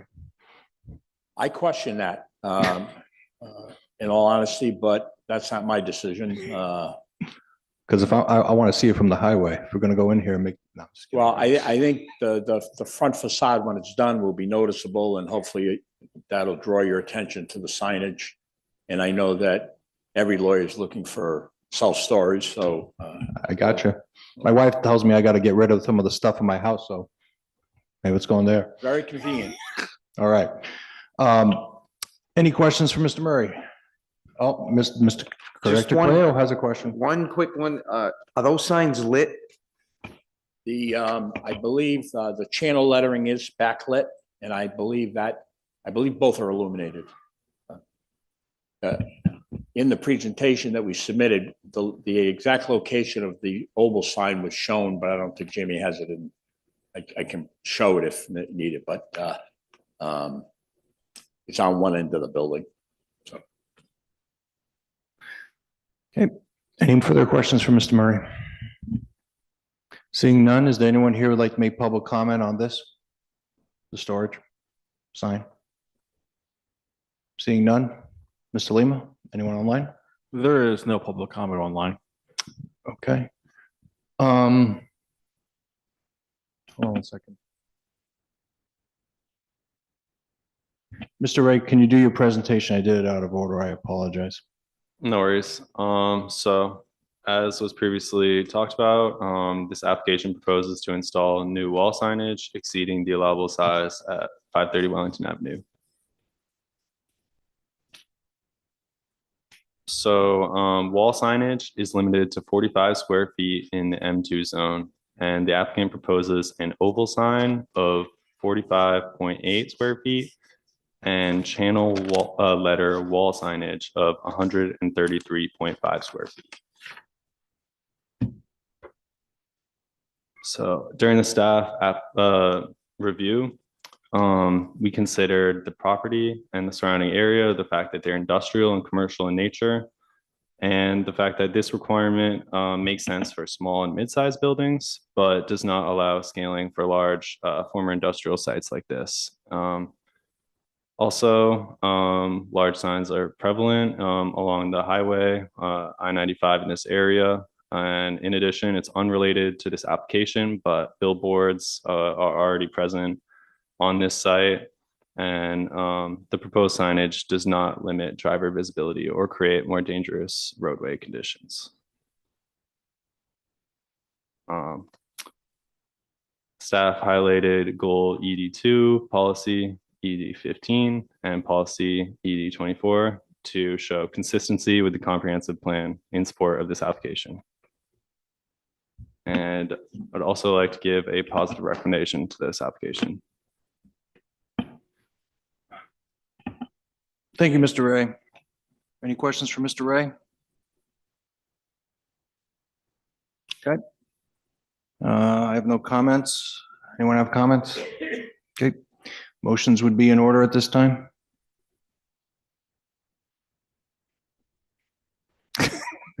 Motion to approve the positive recommendation by staff. Motion made by Commissioner Barberi for a positive recommendation by staff, seconded by Commissioner Exter. Any further discussion? Seeing none, all those in favor signify by saying aye. All those opposed say nay. Ayes have it. Thank you. That concludes the zoning recommendations. We have two other things left in the agenda. One is amendment to subdivision regulations, public hearing continued. Does the staff want to say anything at this point? Just something real brief. Here's a brief summary, but generally, there have been several minor changes leading up to the February 3rd meeting. And now since the February 3rd meeting, we've suggested a few other changes, mostly building on top of some proposed amendments that were already seen at the previous meeting. One of them being we started working a bit more with the fire department and Department of Public Works on the cistern requirement section. Also to note here, if we do adopt this, there'll also have to be in the future probably updates to the fire prevention code, which will need to be approved by the city council. But that will probably take a few more months to work on. And additionally, we also rewrote the language a little bit when it came to the checklist requirements, just because we're still working on our online applications and we're still adopting our processes, which were previously all like physical paper processes, to these online applications and how they work. So you can see the application consent form and some of the amendments to the checklists themselves to see some of those changes. Also, the other thing that changed since the last meeting was the checklist items regarding estimates of school children. The fiscal impact statement is now only suggested to be required for major subdivisions and land developments. Right. That's all. So just a quick question before I make some comments. So this is, Mr. Bergman, are we ready? We could vote on this tonight? Correct. Okay. Because you're just talking like some things are you're still working on some things, but it's just ready to go. We were working on things. Everything that's in this draft is final. Okay. Let me see how I want to go.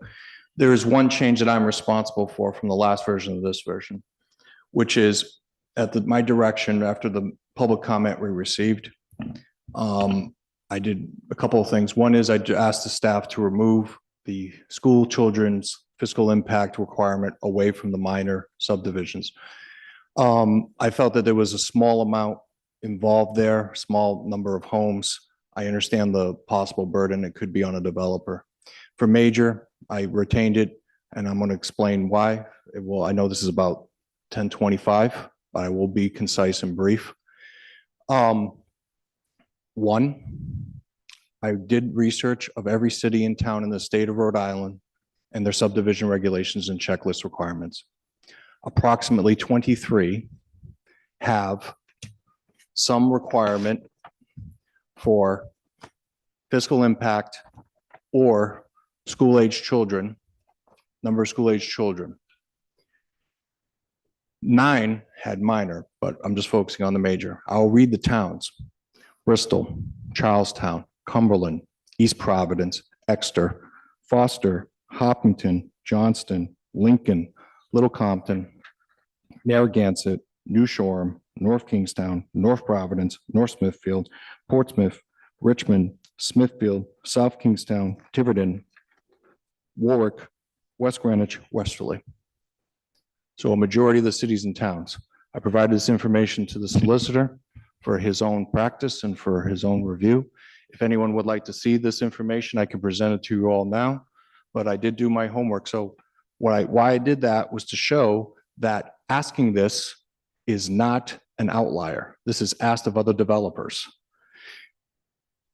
Number one. Number two,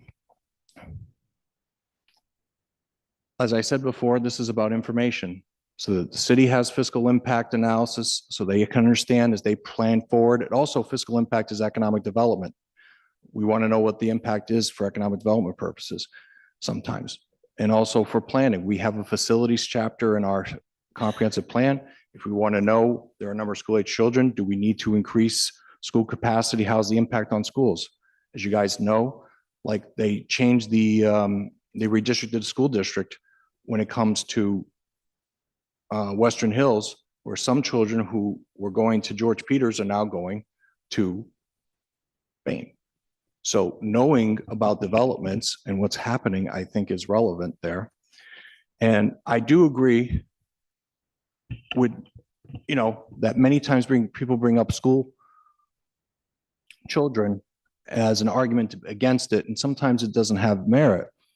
And there was discussion about the school department and their capacity. But I have a comment here from October 10th, 2023, the school committee meeting, where they said the following. Hope Highlands is going to need to be returned to an elementary school due to all this development in Western Cranston. Right now, Orchard Farms and Oak Lawn are at maximum capacity. Okay, so capacity in the western side of the city is an issue. So providing information so that we know, then we can share with the school department if they want it, and the finance director, if he wants it, to know what's going on is not a problem in my view. So if these 23 towns are doing it or can require it, have required it, maybe they follow it, they don't, I don't know, but they have it in their regs. I can't see how it's a fair housing violation to ask for this information, which was what one of these things they were talking about. So that's why I kept it in, guys. I did my research. This is what it is. Like I said, I can give this to all of you, and that's what it is. So does anybody have anything to say back to me? That's what you can do it. Don't worry about it. Mrs. Zealous.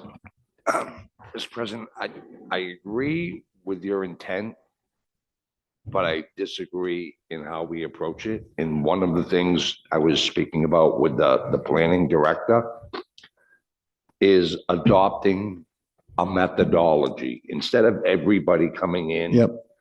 And I've been saying this for quite some time. It's, I don't know if Mr. Barberry, there's a New England school from where I come from. They do the certifications of schools. They also have a planning department, and they have a methodology in terms of future populations of school children. Right. So yes, I wholeheartedly agree with you. That's information we need, but developer A could hire a planning person with one methodology. And part of it, I'm saying, let's get something that we can endorse. I can understand. Let me just say this. I don't see other cities and towns mandating a certain methodology. I didn't see that. Okay. And I think there's a concern developers wouldn't like that. But the other thing too is the staff can help develop. If a developer wants guidance, they can help develop a methodology. We can talk about that. But I think step one is saying that we're doing this. If I, Mr. Yeah. President, yes, again, Okay. wholeheartedly agree with you. It's just how we do it, because, a developer could give us, I understand. And so I understand when we get some information from a developer, like any other information, Commissioner Zadelis, we take it for what it's worth. So that was my view. I have a comment. Director Joshman. And I think adding on to what Mr. Zadelis said, I'm looking back to Kevin Flynn's planning department. The planning department updated their estimate 5-year forecasts for school-age children annually. So in combination with asking for developers' estimates, I think it would be good practice for the department to also put that information together for a citywide estimate. Commissioner Coop. Along the same lines as Commissioner Zadelis, I'm struggling with the usefulness of this information if we don't have a formula. What stops a developer from coming in and saying, my research tells me on average, a 2-bedroom apartment will create 1.3 school children, and another developer coming in and saying, no, that's wrong, it's only 0.8. And so what good is that to us? If we say look at the city's average and use that or some other formula. But then if we're doing that, shouldn't the school department do that? I mean, shouldn't they just come up with a formula? Is it going to open up litigation if somebody gives us the wrong number? I don't see how it opens up litigation. We're not basing a decision of whether or not to approve something on something like that. Then why okay? do we, then We why get, do we ask? we ask because in order for the rest of the city, including the school department, to plan. I mean, if you're trying to figure out what's going on, why wouldn't you want this, like 23 other cities and towns, 23 other cities and towns in Rhode Island ask for this kind of information. And so I'm trying to say, like, why do we not want to know this? Because 23 other cities and towns asked for that information. Yeah. I'm going to speculate in some cases because on a political level, it's used to oppose a project, just as it has been in Cranston. Yeah. Not necessarily by the planning commission. Yeah. But once we get to the political level where this is really an issue, this is really a political issue more than a planning issue. You know, we asked developers to give us square footage and setbacks and information that's easily measurable and verifiable. But when we ask a developer to tell us what's the fiscal impact of your 23 home subdivision, Yeah. all that information is in the possession of the city. The finance director knows the fiscal impact. The public works director knows the fiscal impact. A developer is just speculating. I think that requiring these guys to do more work, the person that's part of this is that they do some of the work and they provide methods and assumptions and all that other stuff. We can review it and decide whatever. We review whether or not it has merit or not merit. But again, this is about sharing the information, knowing what's coming so people can make plans. It's like every time I cannot understand, which is like, you're talking about 23 other cities and towns. They may use it for political purposes. Anybody uses anything for political purposes if they want to. I'm just saying is like, I don't understand the problem about trying to get this information. And then if the cities and towns, they get it, we get it, it doesn't have merit, there's a problem, fine. But we can still have the information and we share it with the finance department, the public works and the school department. And then they can decide how much weight they want to give to it. Like I said, I don't see the problem of getting this information. That's what boggles me, actually, to be honest with you. It's like, am I going to go to the bank and like make bets on this? No, but is it useful information? I think so. I But want is useful it information. not a temptation for the commission to become a deciding or part of the deciding factor? The bottom line is that I can't. It's pretty clear to me. I just can't do certain things. And so there's all these temptations. I can just, people do this, they do that, they come up with whatever reasons to vote no. So I can't I'm not going to share information with people like us. We're not going to get information because we can't help ourselves. I just don't believe that. That's public officials. So, Mr. President, I just have to say, Yeah. if I felt as though this information was something that was objectively standardized and verifiable, I'd be more inclined to agree with you. But somebody builds 23 houses, they don't know who's going to move into those houses and they don't know who's going to resell those houses in the next 2 years. Maybe they have older kids, maybe they have younger kids. This is completely a shot in the dark guess. Look, if you look at enough planning people make projections on things. I've seen studies like, okay, there's study says this, study says that.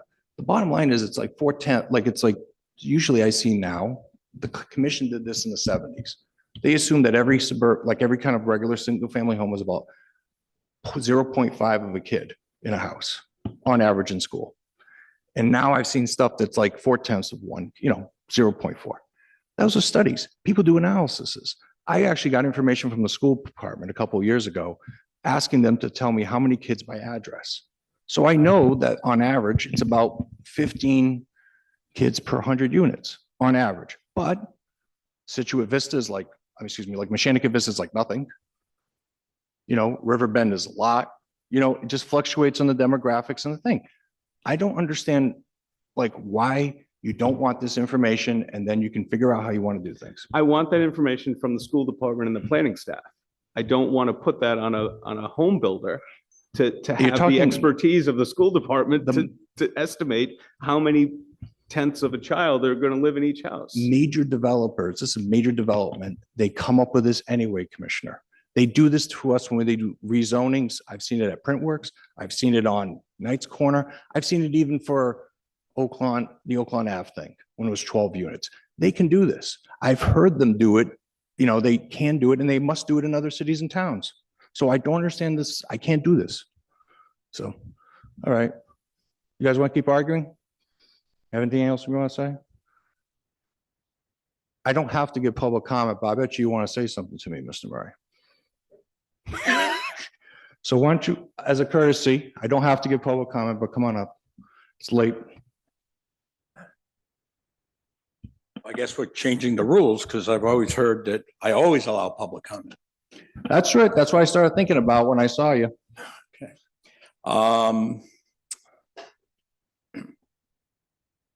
First of all, I stand on comments that I've previously offered, most recently at the last meeting, about the lawsuit that the chairman wants to walk this commission into on the next subdivision application you get, where if you require this information at the least time the city can afford a lawsuit to defend.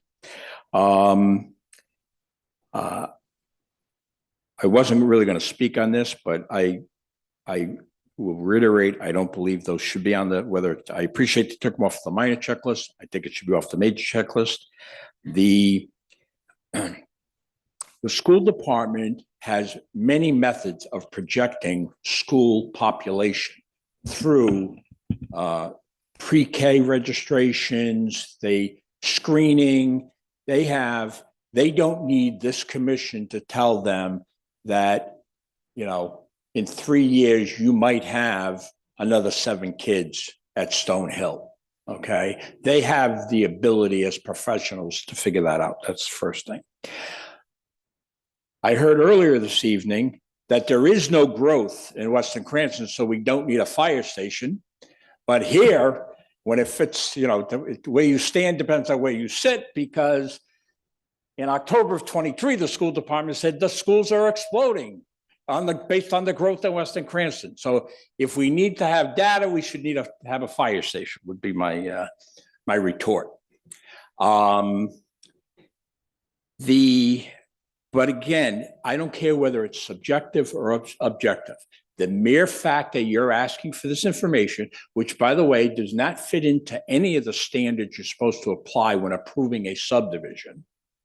Okay, school population is not one of the criteria.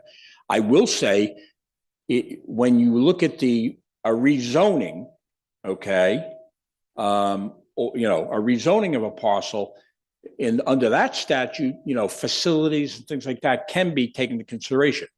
But nobody can tell me that you're going to ask for the information and nobody's going to murmur a word about it, but we're going to do a little wink, wink. Oh, look how many school-age kids are going to have here. We can't approve this, okay? I think you're putting yourself in a precarious position that you don't want to be in, and there's ample legal support that tells you don't do it. There were advocates here last month, much more eloquent than I was, and I'm telling you right now, if this is adopted, okay, and I have a client submitting a subdivision, a major subdivision, 10 or more houses, I'm going to say we're unable to present any information as to the estimate of the number of school-age children, because at this point in the process, the master plan level, we just don't know. Because at that point, it might just be lots. We don't know what size houses that are being built, what style of houses, what the market is. And I will present an affidavit with a 0, and then I'm going to say with a legal disclaimer, if this is taken into consideration, please be advised you may face a lawsuit under the Fair Housing Act. So I don't know why to be honest with you, 23 other towns, frankly, some of those towns are more anti-development than some people would say Cranston is. So clearly that's why they want they use the information. And I can think of one that Mr. Marcel and I are very familiar with, that my office practices in, and I think Cranston should be a leader, not a follower. East Providence, Bob, is that what you were thinking of? That's the one. Yeah, That was the right, one. That was the one. That's all I'm going to say on that. I just think it's unnecessary. I appreciate the chairman's intellectual curiosity. I really do. But I just don't know why we have to go down this road. And my other problem with it is we don't hold existing houses to the same standard. It's okay for a one-child house to be sold on Alpine Estates, but you don't say, well, you can't bring in a family with 4 kids because, so we're treating new houses different than existing houses, and I just think that's wrong. I really want to just take a moment to talk about some of the changes since the February meeting in the subdivision regulations. Also, by the way, I just say the staff presented online an applicant owner consent form. I thought that was very good, and I would endorse it if the commission sees fit to adopt it, because I think it addressed the issue that I raised, that we're asking applicants but not owners and things like that. So I think they solved that issue with that form. So I just want to note that. I want to talk about this fire cistern issue. Okay, I'll accept responsibility for not doing a better job with some of my clients sharing this information for input. I've had very few subdivisions with cisterns, and it's been quite a while. So in fairness to you, I'm telling you, I don't have a recent record with this, but these regulations tonight are a handful, in my opinion. Respectfully to the fire department, and Amon's here, and he and I and his office have talked about some existing houses that my clients are trying to build, and cisterns have come up, and I've pushed back on it. But we are now, if we're talking about new subdivisions, I guess it's a fair point. I will stand corrected, but and the staff can go back and maybe find it.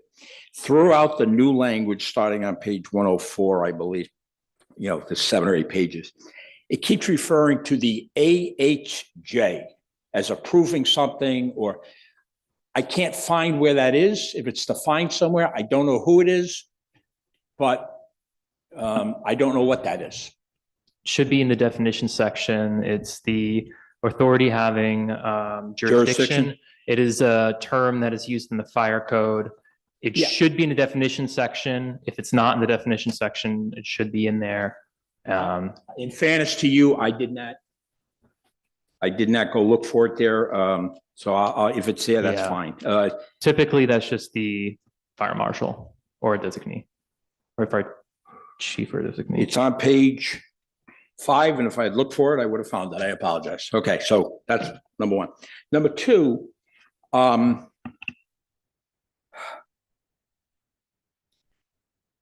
this is a new concept that, based on how it's drafted, I was thinking that we were going to do cisterns where, we had a major subdivision, a subdivision of multiple houses. But if I read this correctly, there could be somebody who owns a lot out in Late Night Road or 7 Mile, or wherever there is no public water. I'm just using those examples. And the guy could be just trying to build one house, and he could be required to comply with the cistern regulations. If that's what we're trying to do, that's fine, but I want to make sure that everybody understood that. I have subdivisions where I did one in North Kingstown where the fire marshal, we worked with them and we put cisterns in. But that was probably 20, 24, 26 houses. The way I read this, if it's one house, the person would have to put a cistern in with some, very detailed regulations. And then the punishment, if you don't, there's $1,000 a day fine if you don't do something like, keep 5 years of records, for the fire department, the inspect. I think those are pretty hefty fines at $1,000 a day. So, and I'm not minimizing the importance of fire safety and, you know, public safety. That's not my intent. But I understand these were drafted with the assistance of the fire department, and we're dealing with fire codes, and the public works department weighed in a little bit. I'm just questioning, are we ready to really put our stamp of approval on this? Has anybody really focused on this? And I haven't even done as much as I probably should have. But other than that, you know, I know that Beth and the staff are anxious to get these regulations approved, but I'm just, the fire stuff today, not today, when I first noticed it the other day, excuse me, it kind of coughed. It was a lot to absorb, and I just, and I don't know if in the trade, you know, the stakeholders who are going to have to abide by these regulations know exactly what Cranston's expectation is. If we adopt them, they'll have to, and we'll figure it out. But that's my only comments tonight. Thank you. Thank you, Mr. Murray. Just a quick thing in response to what Mr. Murray said about lawsuits. Like I said, 23 cities and towns have this. I don't see lawsuits. I don't read about them. Capacity. When I asked about capacity irrigation at the fire station, I asked specifically about the southwest corner, and I've literally not seen much development in the southwest corner. On the other fire stuff, I can live with it the way it is. So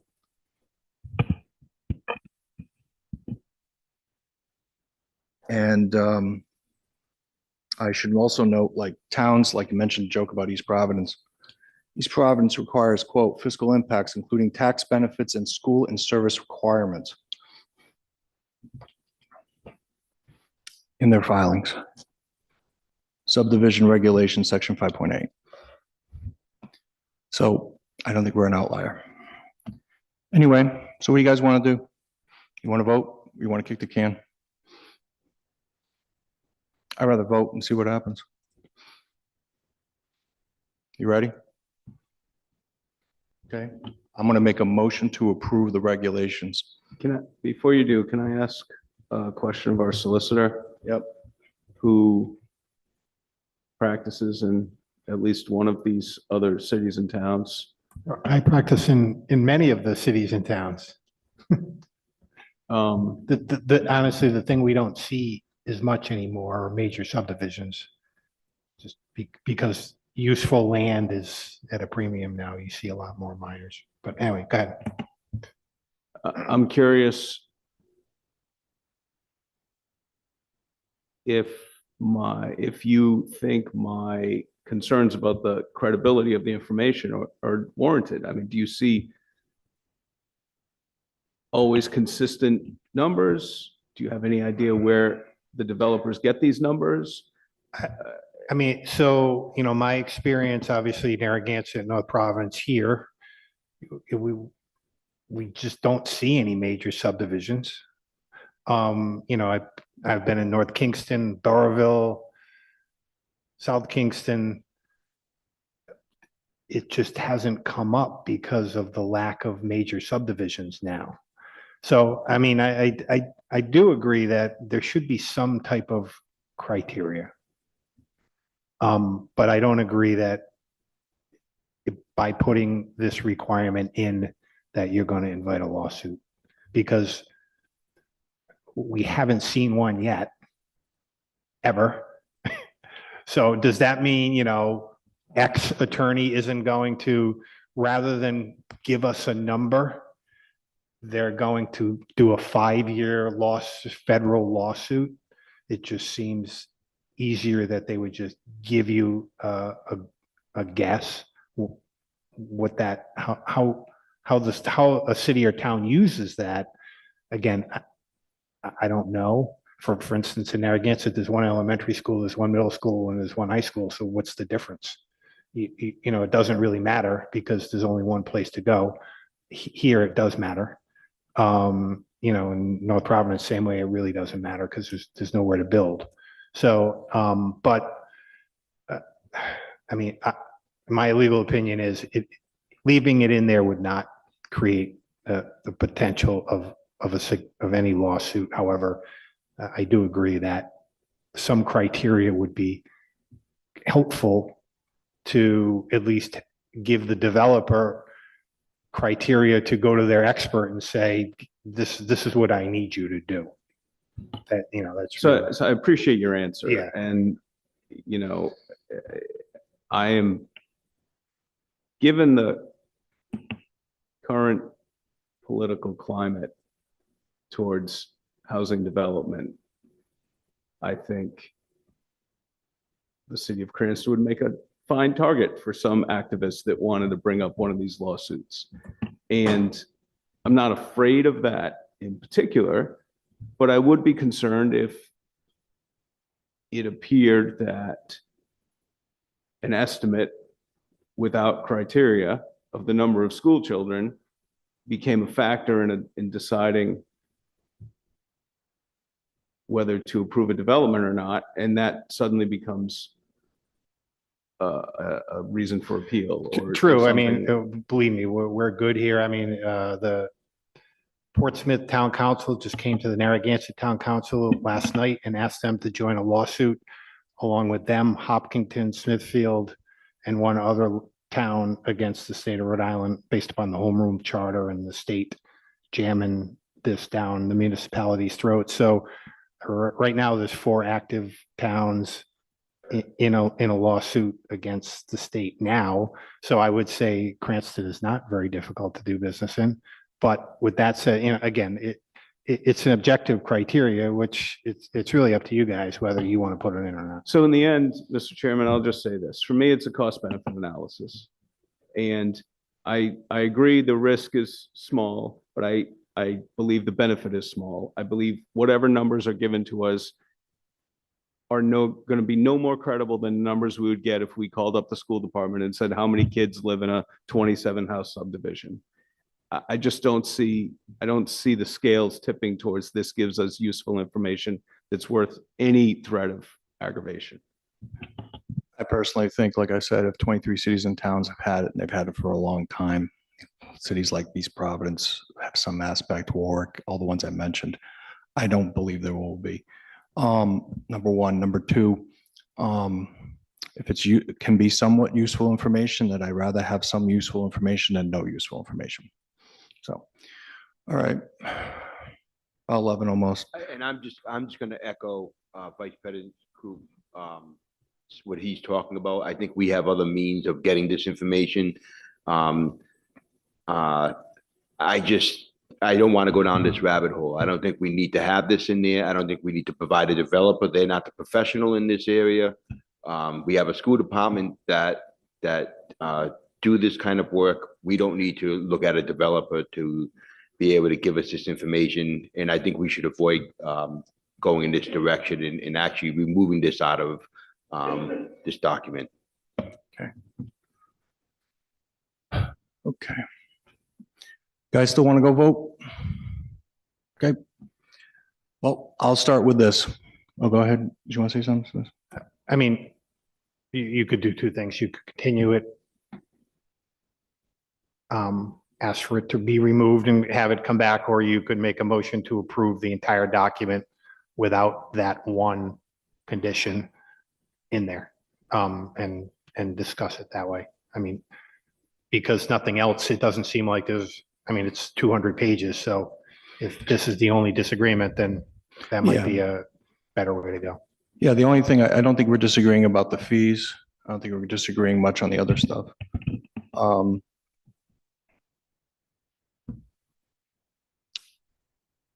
Why don't I do a motion to approve the whole thing? And then if it fails, I'll know why it fails, and we can remove it. Okay, you can do a motion, or Yeah, someone yeah. else can do a motion. All right. All right, I'll make a motion to approve as is. Is there a second? Second by Commissioner Exeter. Any discussion? Okay. All those in favor signify by saying aye. Aye. There's 2. All those opposed say nay. Okay. Okay, we will now make a motion to approve the regulations without the two checklist items and the language in the regulations about school-age children and fiscal impact For major subdivision. for major subdivisions. That's correct. Okay. I'm not making the motion. So you're making the motion or you make the motion? Second by Commissioner Coop. All those in favor signify by saying aye. All those opposed say nay. Nay. Who's nay? The three of us? Okay. Okay, 4-3. The four are Barbari, Mancini, Coop, Zadalis. 3 in the negative is me, Mr. Exter, and Mr. Crowe. Okay, that's it. We got new regulations. We're all set with that. All right. All right. There we go. I think we approve the regulations. Yeah. Without that, all right. Oh, now. We have a planning director report. Oh, I was just gonna say. Yep, we got that moved.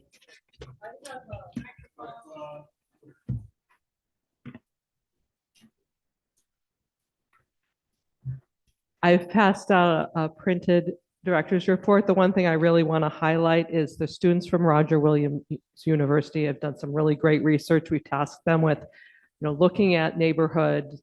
We picked one neighborhood, Knightsville, and said, really analyze this neighborhood and compare it to its zoning, do a consistency analysis and make some recommendations. They're doing a public forum on March 19th at St. Mary's Feast Society.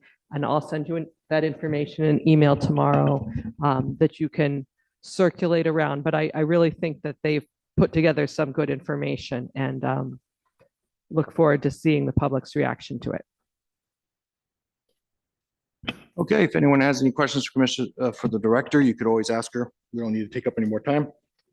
It's 11:01. Motion to adjourn would be in order.